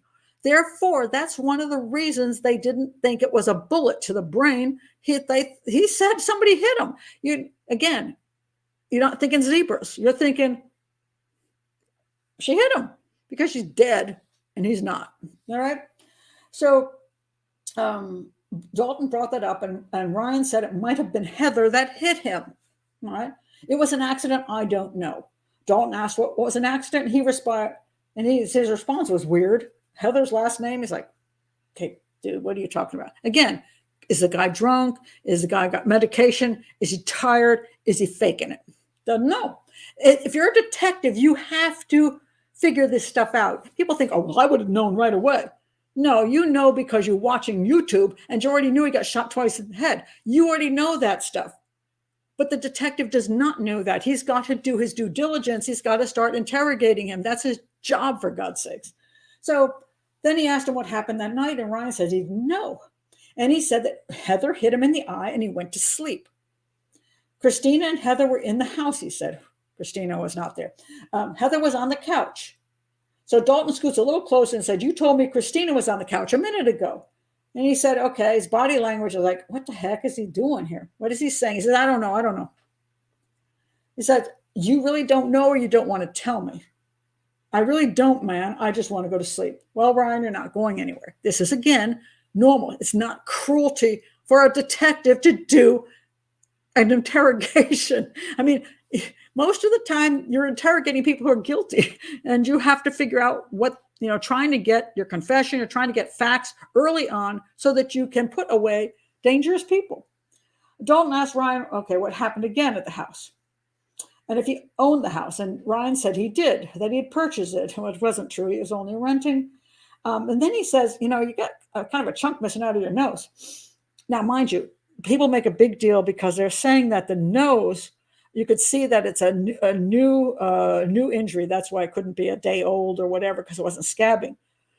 But also, when people get injuries and you're wandering around and your nose is bothering you, you do things like this and you reopen wounds. So that's meaningless too. So this is, again, people don't understand how people behave. He could have put going like this on his face and then gets more blood on his face, and it's still an old wound. So anyway, he says he doesn't know over and over again. And he said, Ryan, there's a dead girl in your living room. She's dead? Yes. Heather? I don't know. What happened in your house last night? Now, mind you, Dalton is assuming that this happened the night, that night, Christmas night, or sometime during Christmas Day. And he said, the girl on the couch is dead? I don't know. She's on the couch and she's dead. Yeah.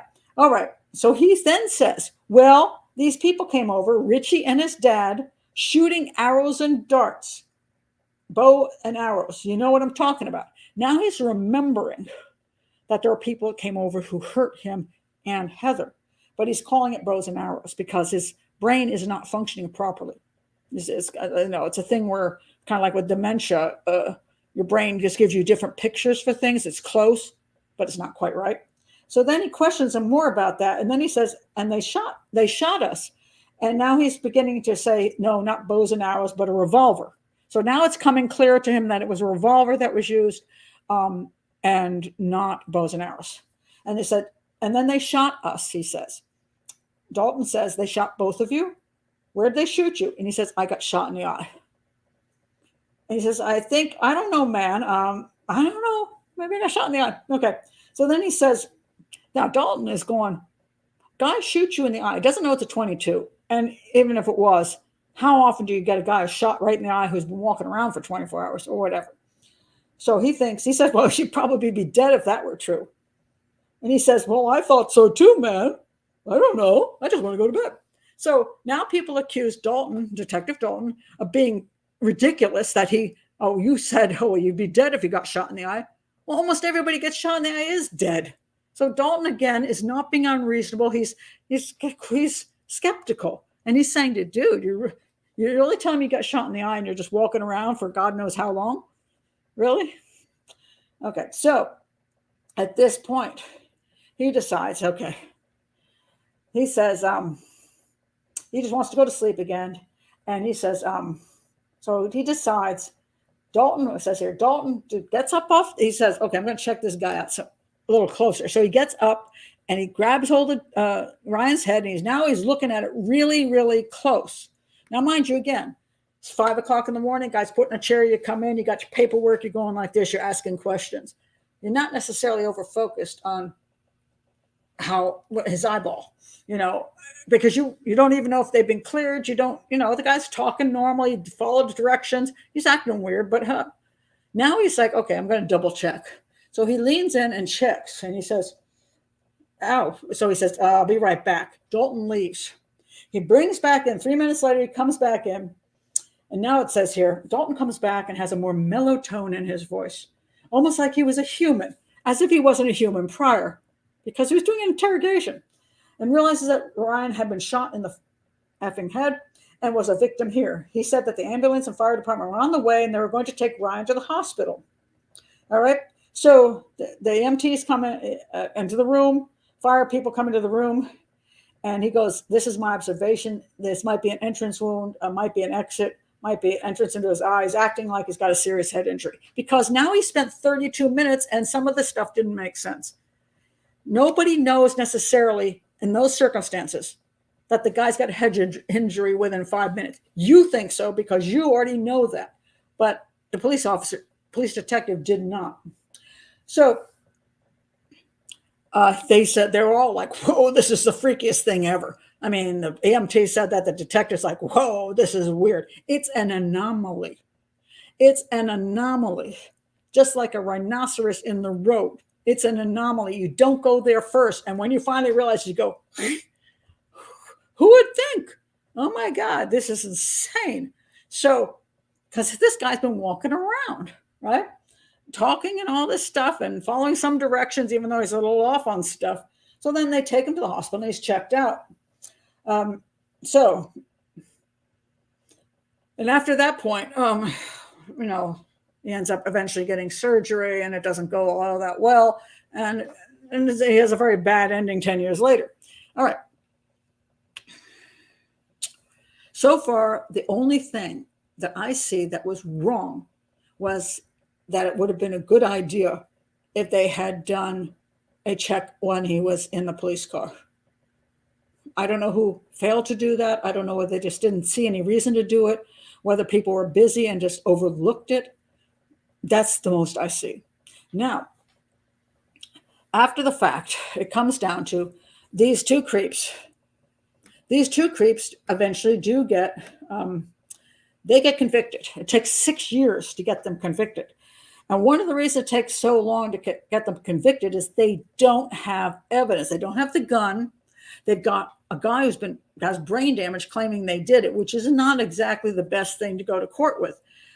Eventually what happens is this guy's wife rats him out. And this is where you get some of the strangest story that the family claims that the police were corrupt, and they didn't want people to think that 6-hour delay, in other words, when they found Ryan, had they rushed him straight to the hospital, he would have survived and been okay. And now, mind you, Ryan and Heather hadn't responded to anybody the entire day.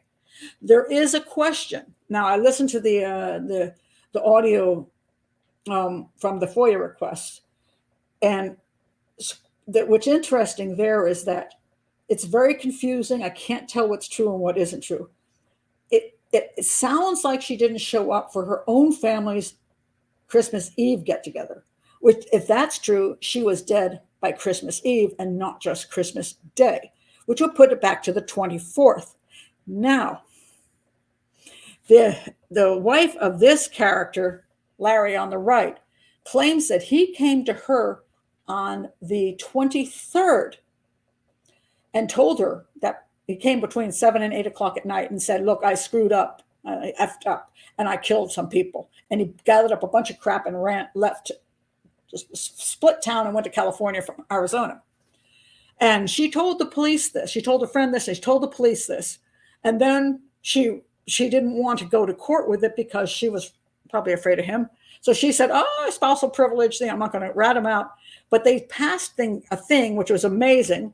Her family passed a thing called Heather's Law, which said if you already admitted this to the police, then you can't use that and get out of it in court. So 6 years later, it went to court. And that was what got these pieces of crap convicted, that his wife said he did that, along with a bunch of other stuff. But what's interesting is the wife said he came on the 23rd at 7 or 8 at night. Now, his family says that the police backed up the time of her death 2 days so that they wouldn't look like the 6 hours that they took too long to get him to the hospital caused him to have more severe brain damage. That was their way of covering up that whatever happened at the crime scene and what Dalton did here, they were just covering up the fact that they should have had him at the hospital and that they backed up her death 2 days so that, hey, it's already been 48 hours. The 6 hours ain't going to make a difference. That's what they're claiming. Now, first of all, they didn't answer the phone all day long on the 25th. I don't think it was just a few hours. I think she had to already be dead probably all of the 25th. So we're not just talking a few hours here. We're talking she was already dead for at least 12 hours, 14 hours. But originally, supposedly, the medical examiner said that she was dead on that day. Okay? Gets a wee bit confusing.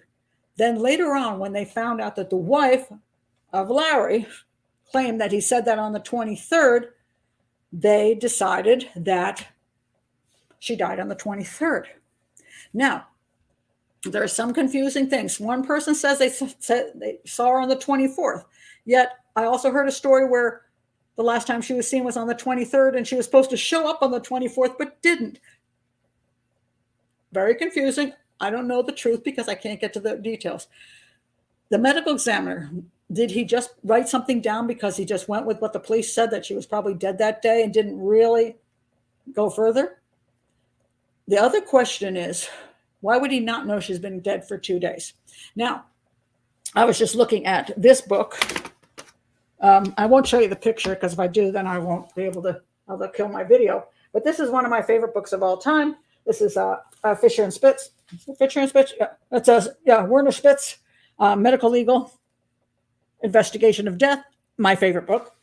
And there is this little example here. And it says, the influence of environmental temperature on postmortem decomposition. This couple, and shows a man and a woman, were killed at the same time by their mentally deranged son. The body of the mother was found in a cool basement, while the body of the father was just discovered in a warm upstairs room. They were there for 48 hours. Dad is bloated. His skin is completely turned, obviously almost totally black, green, whatever, decomposition. And they're both white people. She looks like she died 10 minutes ago. You don't see any decomposition on her at all. 48 hours, they look totally different. Now, is it possible? It's Arizona. It is December, but it's Arizona. Was there air conditioning on? I don't know this. Was there air conditioning on in the house? It was cold enough that she's lying on the sofa and she's just not decomposing very quickly. So when they see her, they don't go, oh, she's been dead for 3 or 4 days. They don't have that kind of level of decomposition yet. So they assume she died that day. And later on, when they found out that these creepo dudes, supposedly, he said on the 23rd, I'm getting out of town because I just killed some people. And his wife said, I know it's the 23rd because my relative's birthday is the same day. That's what seems that the police were going by. That maybe then they changed the time of death because there was reason to believe she had died on the 23rd. Now, the next question I have is, who actually saw her on the 24th? If nobody saw her on the 24th and neither one of them answered their phone or made phone calls on the 24th, then you would assume probably something happened earlier than the 25th. But the family is saying that, oh no, she definitely died on the 25th, and therefore the police have fabricated a time of death 2 days earlier so that it would look like they weren't at fault because they took 6 hours to get into medical care. I just don't buy it. I think that's just nonsense. I don't see that Dalton, Detective Dalton, I watched his interview. You can watch it, click on the thing. I didn't see him do anything particularly wrong in that interview. I thought it was perfectly nice, reasonable, and only 32 minutes. And he's like, ma'am, I got to check you out. He found something wrong with him and he called for help. So he actually is the guy that got him medical help. And he is now the guy that everybody has vilified and hates and says should have lost his job and gone to prison. And I just think that's not right. I'm not saying they did everything right. I still think maybe he should have gotten, when he was in the police car, the EMT should have looked at him. He should have gone by the hospital. But I wasn't there to see how he was behaving, to see whether it looked as bad as all that, because you do not necessarily take everybody who has a black eye straight to the hospital. You don't, because then that would be a constant ongoing thing, because you're dealing with a lot of people. But, I'm not saying that was right. I'm not saying the protocol couldn't have been better, but I'm just saying that I don't see that Detective Dalton was a horrible human being because he interviewed him for 32 minutes and said, man, something's not right with this dude. Let me look at his head. Oh, yeah, well, we got to call. We got to get him to the hospital.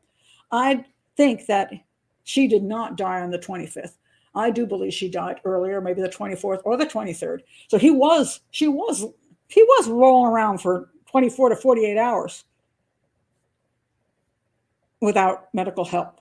So I don't think the police are 100% responsible for the extra 6 hours causing him this problem. Does every second count? In theory. But again, people are human. They're doing what they're doing. And there's all these other circumstances that all come together. And it's just unfair sometimes to vilify somebody when they're trying to do their job. Now, maybe I haven't been able to see all the details that are out there, but I can't find them. And I'm going to say, if it's true that they did all these things, I want to see evidence of it. And I haven't seen any evidence on the internet or from the family. Put it out there. The trial's over. Put it out there. Put out the autopsy reports. Put out the police reports. Put out everything you can. I'll be happy to examine it and change my mind, but I don't see anything. So I understand the family. They have dealt with a lot of losing him. And it was horrible. No question about it. But that doesn't necessarily mean that Detective Dalton was a horrible human being and caused his death. I mean, I just think that's a little unfair. And I think it's because people don't understand how things work. And I hope I pointed out the different things that are more realistic to what we would like. This perfect world where everybody is brilliant and figures everything out in 1 second flat.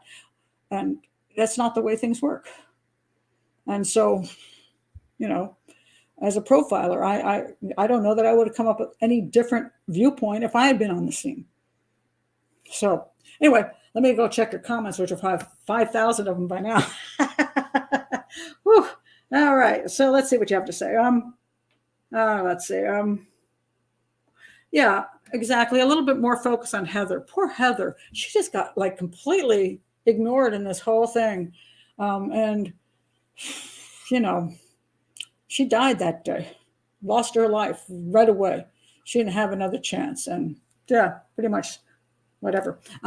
Texas Redhead said, I had a concussion once and all I want to do is go to sleep, but ambulance people wouldn't let me. No, you cannot go to sleep if you have a concussion. That's true. The question is knowing when somebody has a concussion or when they just want to go to sleep. And when you've been up all night long, you kind of just want to go to sleep. And that's the tricky part. And so the detective, when he said that, is it because he believed this guy had a concussion? He's been walking around for a day. Did he really think that the guy appears in front of him. Now, I, again, don't know whether Dalton was at the scene and had anything to do with the choices that were made as far as medical care for him, or they just appeared in the interview room, and Dalton walks in and he's like, "Hey, dude," and he's like, "Well, we'll go sleep." Well, in case you just have a concussion, you don't want to do that. I don't know, but I'm not gonna destroy him over that. Let's say.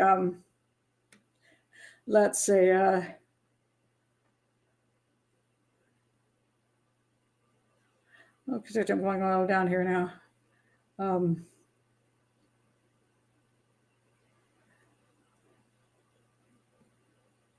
Well, the cop didn't believe him because he told me you'd be dead if you were shot with a revolver in the eye. Again, zebras. Generally speaking, when you're shot in the eye with a revolver, you are not walking around for a day or two.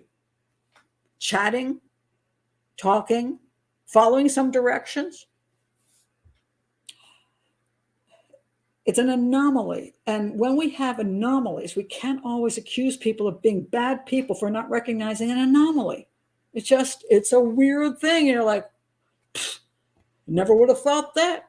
I mean, I remember, now I can't remember the name of the case. Somebody tell me, crap. I'm going to do a story on it one day, but it's a little girl that was found in a suitcase up in, God, I can't remember it. I did a Nancy Grace show on this, but she was found in a suitcase, dead, little girl. And normally when you find a girl in a suitcase, it's usually a serial killer, a child predator. And it turned out it was her friend's mother, who was a church lady, who killed her. I mean, blow me away. I'm like, even as a profile, I'm like, I didn't get that one, because it's such an anomaly. You just don't see it coming. Now, again, I didn't work that case. I wasn't there to specifically look at all the details. So I was not just, Nancy Grace sent me over some, you get an email that says, "Hey, this is the case," you're like, and then you do the show and 30 minutes later, but still, what a weird case. And then people could say, "Well, see, Pat Brown, she's a terrible profiler. She didn't get that right." Well, it's because it's an anomaly. You learn from anomalies, but they're still anomalies. And I'm going to say, how many other people get shot in the eye and are walking around for how many? If you had 1,000 people shot straight in the eye, how many of them would be walking around having a chit chat? I'm going to say very few, very few. Just to be realistic.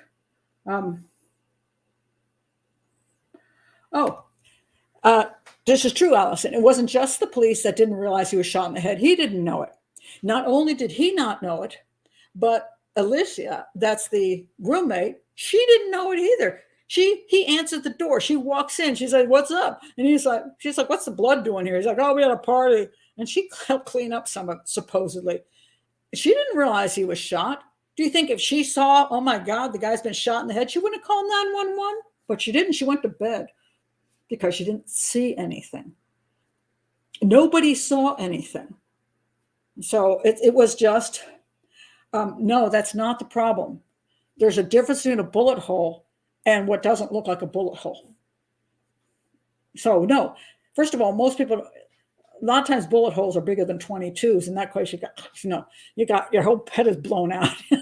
22s can be tiny little things. He asked the guy, "Well, was it a BB gun?" Because he couldn't see anything that was that noticeable. So it doesn't matter if you've never seen, even I've seen a lot of bullet holes as far as examining photos go. I've seen a lot of people shot with weapons, but you still get the anomaly and you can't see it. And again, just because a guy's got a dig in his nose doesn't mean it's a gunshot wound.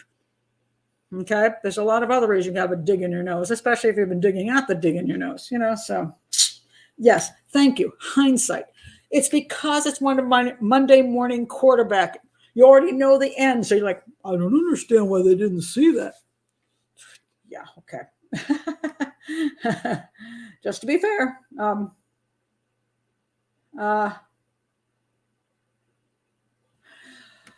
This is a big problem. You're bringing out a good point. Does a statement by somebody with a head injury count afterwards? Legally, I mean.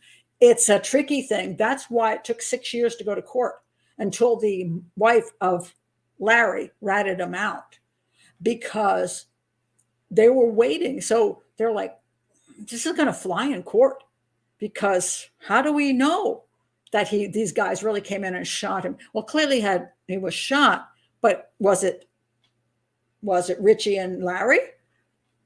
So yeah, it's a little sketchy, and that's why it took so long to go to court. The police wanted to put these dudes away. They were bad apples. I mean, there's just no way around it. They were scumbags. They had long records of doing crap crimes all over the place. So nobody had an issue putting him away. Nobody wanted him to be accused of something he didn't do. It's like people seem to think that police they were out to get him. No, they weren't out to get him. It's just that he was wandering around with a dead girl in his house, and it was his girlfriend. It's just the way it works.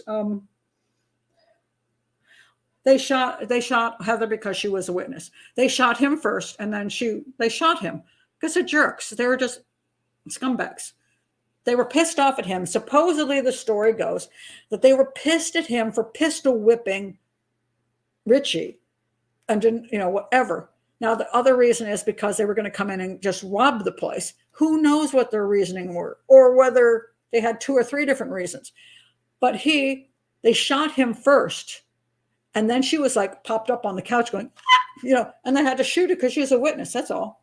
This is not, these aren't guys that are thinking things clearly through. They're creeps. Do cops interrogate people who are strung out on drugs? Are their statements on drug valid? Again, it's very difficult. The defense attorney will shred you over those things and say their brains were not clear.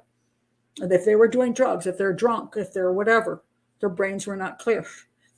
So it's hard sometimes to put away the bad guys, because the defense attorneys can shred everything that they want to. So, oh, well, that's for sure. But they couldn't put them away. That's the problem.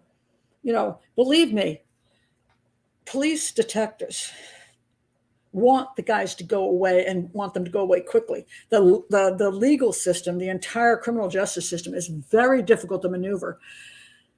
And that's why sometimes the police are overly cautious. Sometimes, because they're like, no matter what we do, we get screwed by the criminal justice system, by the defense attorneys. We get accused of things that get blown out of proportion. That's what I think happened to Dalton. Now, they're claiming Dalton had a history of doing other bad things. That's why the family, that monster show, brought on this one guy. And I can't prove anything he said is true. Now, again, I don't know if Dalton is kind of a crappy detective. I don't know. I didn't see it in this case. Doesn't mean he couldn't have been in another case. But I just don't know. Because anybody can twist anything after the fact if you cannot prove otherwise. So, until I have proof, I'm not going to sit there and say somebody is a horrible person when I have no clue that they are. This is tricky, Clarissa. This is the problem. It depends on a lot of things. Yes and no. It depends on how cold the room was. And sometimes bodies just decompose at different rates. It's, and I don't know, again, I don't have photos. I don't have the medical examiner's report. The question is there rigor mortis? Is there liver mortis? What shows what? Now, possibly one of the problems, like, for example, rigor mortis, it comes and goes. So let's say at a certain point you get rigor mortis and then it disappears. So if it disappears, you think, oh, the person just died, or is it that they died enough time ago that the rigor mortis is now gone again? So unless I have all that information, I can't come to a conclusion, and I won't come to a conclusion. Yeah, they did think he was dead. They did second shot. And again, the supposed broken jaw, which I, again, don't have medical proof of, but they say they hit a broken jaw. But again, what does broken mean? It could be a fracture is considered a break, so it could have a minor fracture. Then they blame the police for doing that. But again, if he got shot if he gets shot, they're claiming the police had his hands when they were trying to control him, that he went down to the floor without his hands being able to go like this. But then again, if you're shot, you might go down just like that anyway. So you might have broken your jaw just being shot.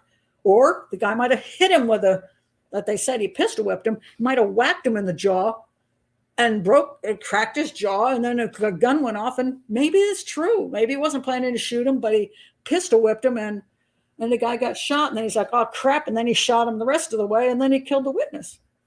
Do we know? No, because Richie and his dad aren't talking. They're not talking, so we don't know.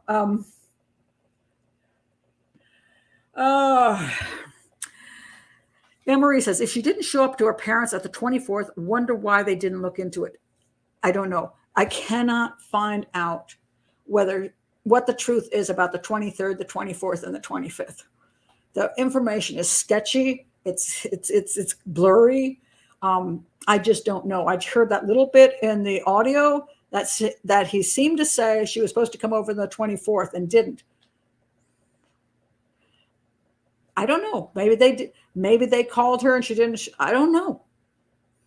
I don't know what's going on with these families. And this, again, because we're not there, I don't know what kind of families they are. I'm not saying they're bad families.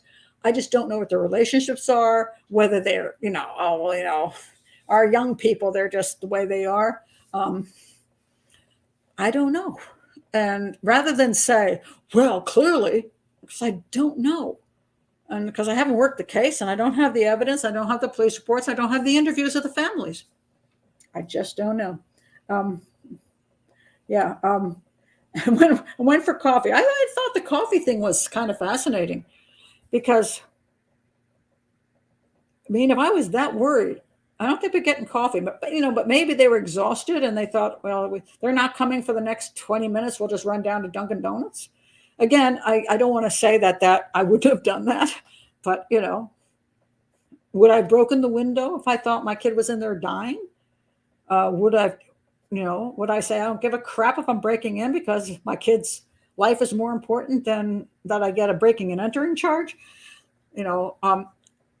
Everybody, we all think of what we would do in those circumstances. But we actually never know what we would do in those circumstances. And my favorite story on that, and I've said it before, but I always loved the story, was a yogi who had a student there, and the student said to the yogi, because he's a vegetarian, he said, well, he said, I never harm a living being. And the student says, well, what if there were a cobra in front of you? And he goes, well, cobra doesn't deserve to die either. I wouldn't want to hurt the cobra. And then he goes, but of course there's not a cobra in front of me right now.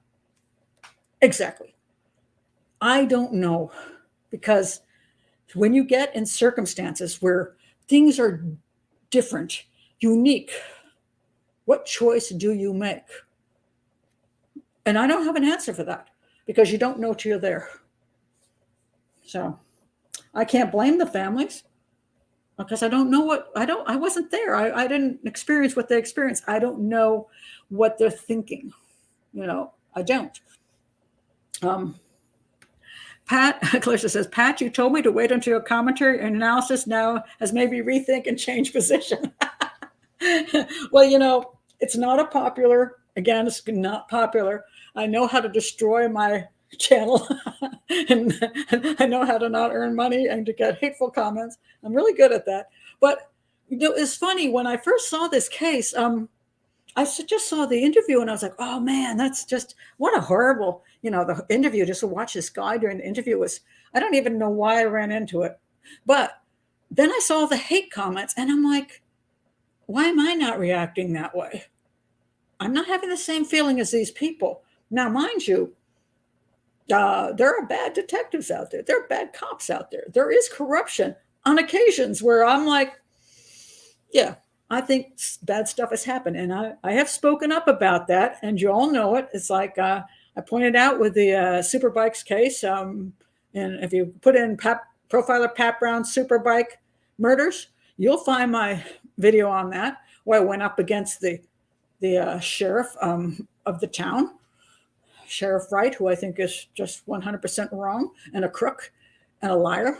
And I said so because I worked that case, and I think that Todd Kolop, the guy they claim did the mass murder of 4 people. It's a big fat lie. He didn't commit the crime. And yes, he is a serial killer, but he didn't commit the mass murder. I spoke up. I spoke up in the media. I spoke up on YouTube. I spoke up on blogs. I will stand up for corruption. And I also went for a FOIA request on that case, lost $900, and they stiffed me on it and never got my money back, even though I fought for it. So, yeah, I believe there is police corruption, and I believe there's bad detectives and bad police officers out there. I just think that we should not be unfair. If we're going to analyze something, let's be fair about the analysis, and let's be fair about where we're getting our information from. So as much as I feel sorry for his dad, and he says the police did this and the police did that, I don't have proof of that. Not one shred of proof. Just because you say so doesn't make it true. Now, say if somebody wants to provide that proof for me, I'll come back and do a second video. Dad, I mean, if you have proof that they purposely changed the date to the 23rd, not because Larry's wife ratted him out and said it was on the 23rd, and because now they realize that they hadn't made phone calls on the 24th and she didn't show up on the 24th or whatever. You got some proof for me? Send it along. I'll do a second video and say, wow, now I have the evidence. But that monster show presented no evidence whatsoever. It presented a viewpoint of a dad who's lost his son, which I feel very bad for him, and a viewpoint of some guy who I have no idea who he is, who claims that Dalton did some dirty stuff with him too. Claims do not make evidence. Journalism should be based on evidence. So no, I don't think it was good journalism.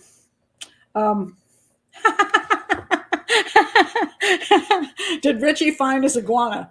Apparently not. He's in Phoenix. So that iguana, if that iguana got out of the house, that iguana's gone. Because I know the problem in Florida now is they have a massive amount of iguanas because it's a great environment for them. And people get an iguana that is not a friendly iguana.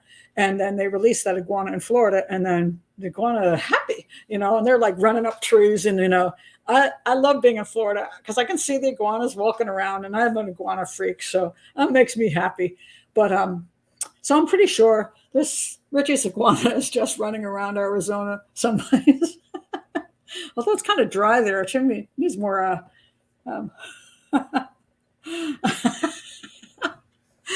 the Pat Brown method of investigation. I'm going to figure this out. Oh my gosh.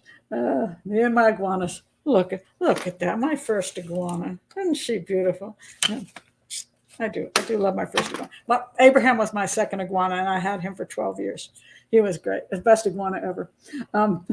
You want an iguana now? I love them, but you do need a lot of space for them, and a lot of you got to have a huge cage with all the tropics in the water. And my iguana spent a lot of time running around the house, but he had his home when but morning and night. So, but he would just like run. He would sit on run up the curtains, and he'd sit on the. He was a 5-footer, so he would just sit on the windowsill. And my cat would sit on the other end of the windowsill because he was a big guy. And one of my cats decided he was going to try to do the cat thing. And he snuck up on him, and then the iguana just took his tail and went whack. That was the last time cat messed with him. Ah, Lord. Let's see what else you got to say here. Let's see.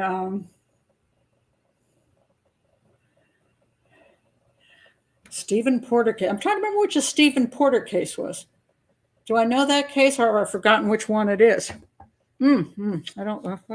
I usually take my phone go. Oh, there it is. Stephen Porter. Okay, I'm going to check that out because if we have bad stuff going on, we need to fix it. There's no question. Oh, thank you, Allison. We like Pat because she doesn't go along with the BS and she looks at the facts. Thank you. I mean, I'm trying to teach. I point that out over and over. I'm not a storyteller. I'm not here to entertain, although if you're entertaining, okay. I like to have some fun when I spend 2 hours here with you guys. But my point is to educate, to have people understand things, because I don't know. All my life I've found understanding things interesting. No matter what it is, whether it's art or culture or whatever, I find understanding things fascinating. And I know that a lot of people aren't as interested as me, and I'll start saying, hey, don't you? And they're like, shut up. But I find it interesting. And that's what my whole show is about, is understanding things. And even if you don't agree, I want you to understand where my opinion would come from based on my experience and profiling and analysis. You don't have to agree. No, not everybody agrees with me. Aw, aren't you nice? Somebody wrote in the comments once that Pat was the voice of reason. Thank you very much. I try. I'm not always right. I mean, no, it would be unlikely that my opinion is always correct. But one of the reasons I don't do what people sometimes tell me I should do, which is kind of do like, Dr. Grande thing, where I do like a 15-minute show and I just tell the story in 15 minutes, like straight from Wikipedia, and then I give my quick opinion. And he's done very well doing that, but he never truly explains his opinion. And I don't want people just to accept my opinion because I'm a professional. Because I've said a lot of professionals have idiotic opinions. I've had doctors with ridiculous diagnoses. I've had professors and academics. I'm like, what? So I don't expect you to accept my opinion just because I'm a professional. I want to explain my opinion, and then you can determine for yourself whether you think that an explanation makes any sense. So for me, when I look at this case, I see the welfare check that they might have taken 4 hours makes sense. That they thought he was likely the killer of her makes sense. That they didn't realize he had been shot makes sense. That the detective interviewing him wasn't trying to do him in, and he fairly quickly, 32 minutes is not a long time when you're looking at papers and you're trying to just figure out what this guy's about. It was not a long time. The fact that he figured out within 32 minutes, half an hour, that something's fishy with this dude. Let me check him out, and then got him help. I don't think there's anything wrong in that. The only thing I think maybe they missed out on was getting him help at the scene, taking him straight to the hospital. But again, I wasn't there to see what their protocol was, whether somebody just slipped up or whether nobody thought he had an issue. And I don't know, again, if you've taken guys in constantly from domestic abuse situations and drunkards and all kinds of people, and they have little, let's say, black eyes and stuff like that. You don't always take them to the hospital. You just bring them in for questioning. And, it's not like you can't, if they need help, you can't get them help. You're not leaving them in a cornfield, So that's the only part that I go, just don't know. But other than that, I don't see that there was massive police corruption. But I say, if somebody wants to send me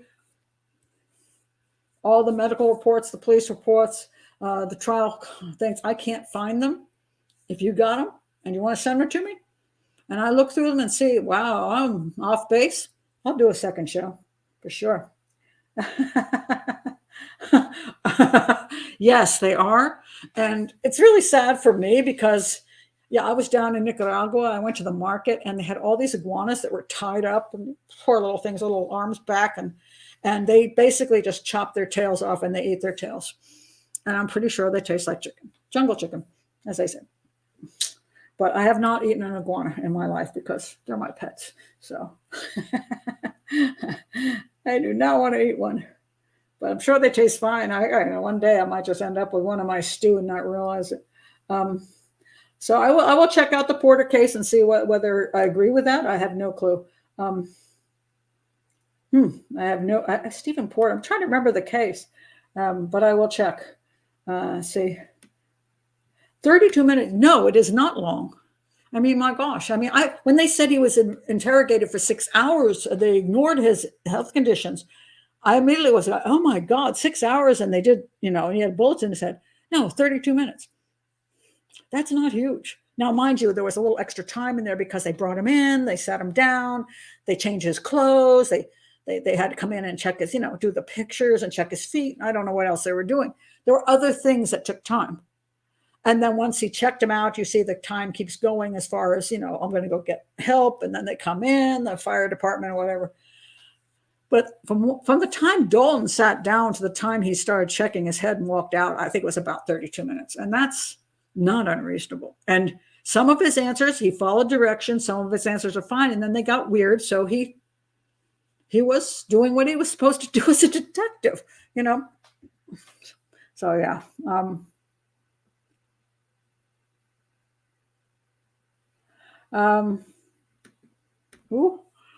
They did not pay attention, although the situation was out of the ordinary. Which one are we talking about here? The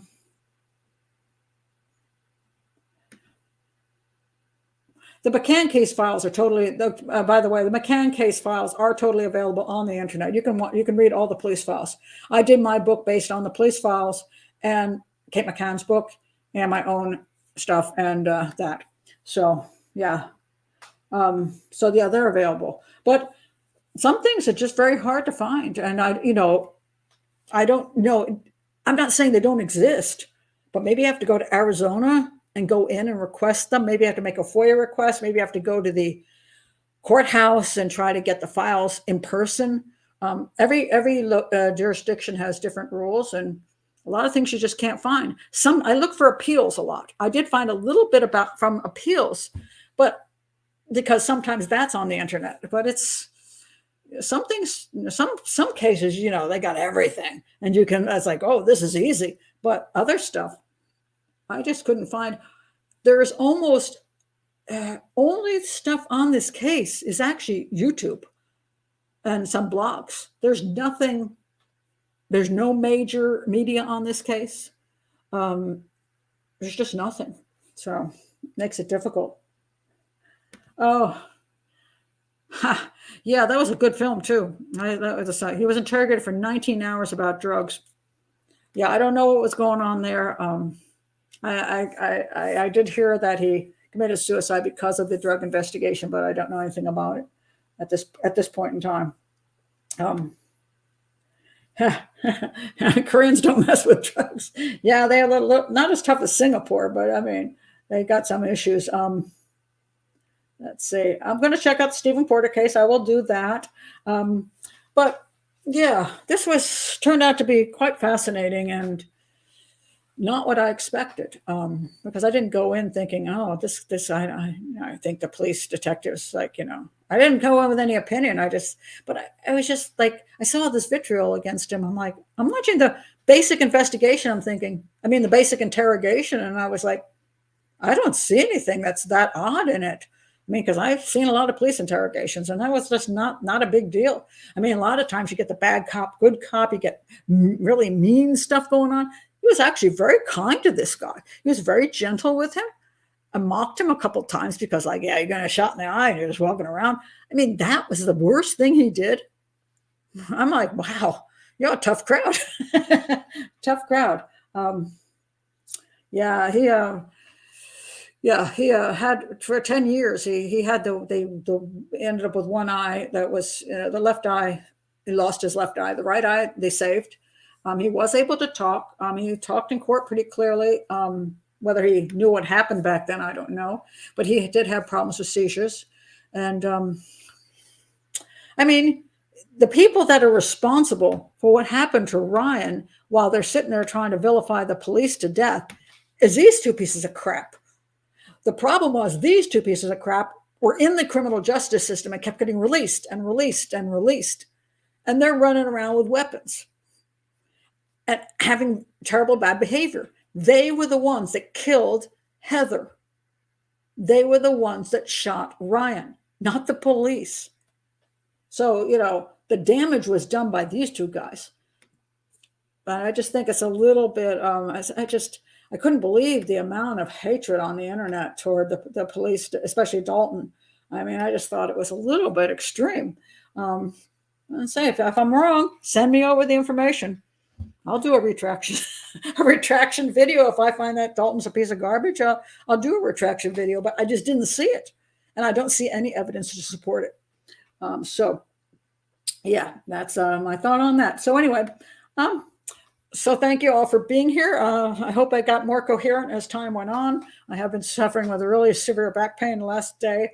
Just, I think it's temporary, but yesterday I had to get my granddaughter to like get something out of the closet for me because I was looking for NyQuil and I couldn't reach up to get the thing out. And so I had to make her do a few things for me. But today I feel a little better. So I'm hoping it's just one of those 3-day, 72-hour, boy, I shouldn't have moved the wrong way. But yesterday I was in bad shape. I was really in pain.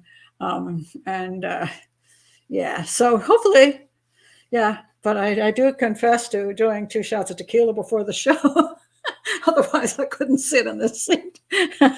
And I don't have a lot. I don't take any kind of drugs or medicines. Literally, I can tell you what I have in my medicine cabinet. Excedrin, if I have a really severe headache. Advil for a muscle ache. I don't take these very often. I try never to take medicine. NyQuil, only if for some reason I can't sleep. And I haven't touched that, I think, in like 2 years. Zithromax in case I ever have some kind of bronchitis thing and the doctor won't give me anything. I haven't used that in like 7 years, but I used to buy it in India for $1 over the counter and just bring it home, put it in the medicine thing. And that's it. That's all I have. Those are the 4 things in my entire medicine cabinet because I don't take any kind of drugs. But I tell you, sometimes tequila works better than anything else, at least for me to be able to sit here and not be in agonizing pain. So, oh yeah, the heating pad. Yeah, I'm too lazy to do those things. I don't know. But I have been resting. I did not move out of the bed pretty much all of yesterday. So I found like a position that I could just lay in. Yeah. And so, yeah. Thank you, Anne Marie. I'm hoping by New Year's I'll be fine. And it's Stephen Port, not Porter. Okay. I don't know if I know this case or not, but I will check that one out because I like to be fair on all. I mean, we need to have the best law enforcement we can have. We need to have the best police we can have and the best detectives we can have. Because they are the ones that put away the bad guys, and we don't want people who are incompetent or corrupt. Whoa, that was creepy. Sorry. There was just a loud, huge, massive boom that just went off like a bomb. Oh, okay. Well, the lights are still on, so I guess, that was scary. And it's not New Year's, so we shouldn't be having that. That was really creepy. You can't hear it. I don't think you could hear it, but that was scary. So the iguana exploded. That was super loud. I mean, what the heck? Whew. Okay. Who was that? Stephen Port is a serial killer of young gay men from England. Maybe I don't know that case. You heard it? You really heard that sound? Oh, wow. Wow. Okay. So I wasn't kidding. It was loud. It's like, oh, okay. That came from, I'm trying to think what direction it came from. Well, I will be back either for New Year's. I thought maybe tomorrow night, if I just don't have any great offers for New Year's parties, I might just show up here at 11 o'clock at night and we'll have not a public hangout, and it'll never be public. We'll just hang out and wait for the 12 o'clock to come. But that'll only be East Coast guys. So if you're in the UK, you're all like, yeah, it's been 5 hours. We were already in the new year. And if you're not on the East Coast, you're going like, okay, now you've just celebrated and we're not even there yet. So I don't know if I'll do that, but yeah. But let's see what happens tomorrow. I do have a friend who I'm supposed to get together with. I'm in so much pain, I just don't know whether I really want to get in a car and drive around. So we'll find out. Anyway, thank you for being here. And hope you got something out of this. And again, if you're new to the channel and are still around, please do like and subscribe or join Patreon and support the channel because unlike Mr. What's his name again? I forgot his name now. 10 million views on one video. Dang it. I tell you, I work a lot harder than he does, but I guess he's good at what he does. No, I don't think so, but I do think that it's a temporary pain reliever, that's for sure. So, and I'm not going to do any more. I just enough to do the show tonight because this is a hard chair I'm sitting in, and I'm like, so anyway, Mr. Ballen. I hope Mr. Ballen does not end up in politics. He's got so much money, he can just buy an island or two, enjoy his life. But he does have a good voice. He does great editing. He's got skills. So bully for him, you know what I mean? But I'm thinking, wow, almost 3 years for me to get 1/3 of what he got on one video. It's like, that's painful. But anyway, that's life. We don't always, everybody's got their own path, and I enjoy mine. I enjoy the people who come here. I enjoy educating, and that's the choice I've made, and I'm okay with it. So anyway, thank you for being here, and I'm going to go lay down because that's about all I can do today is lie down. So I will see you maybe on New Year's Eve, or I'll see you for the hangout during the week. Bye, everybody.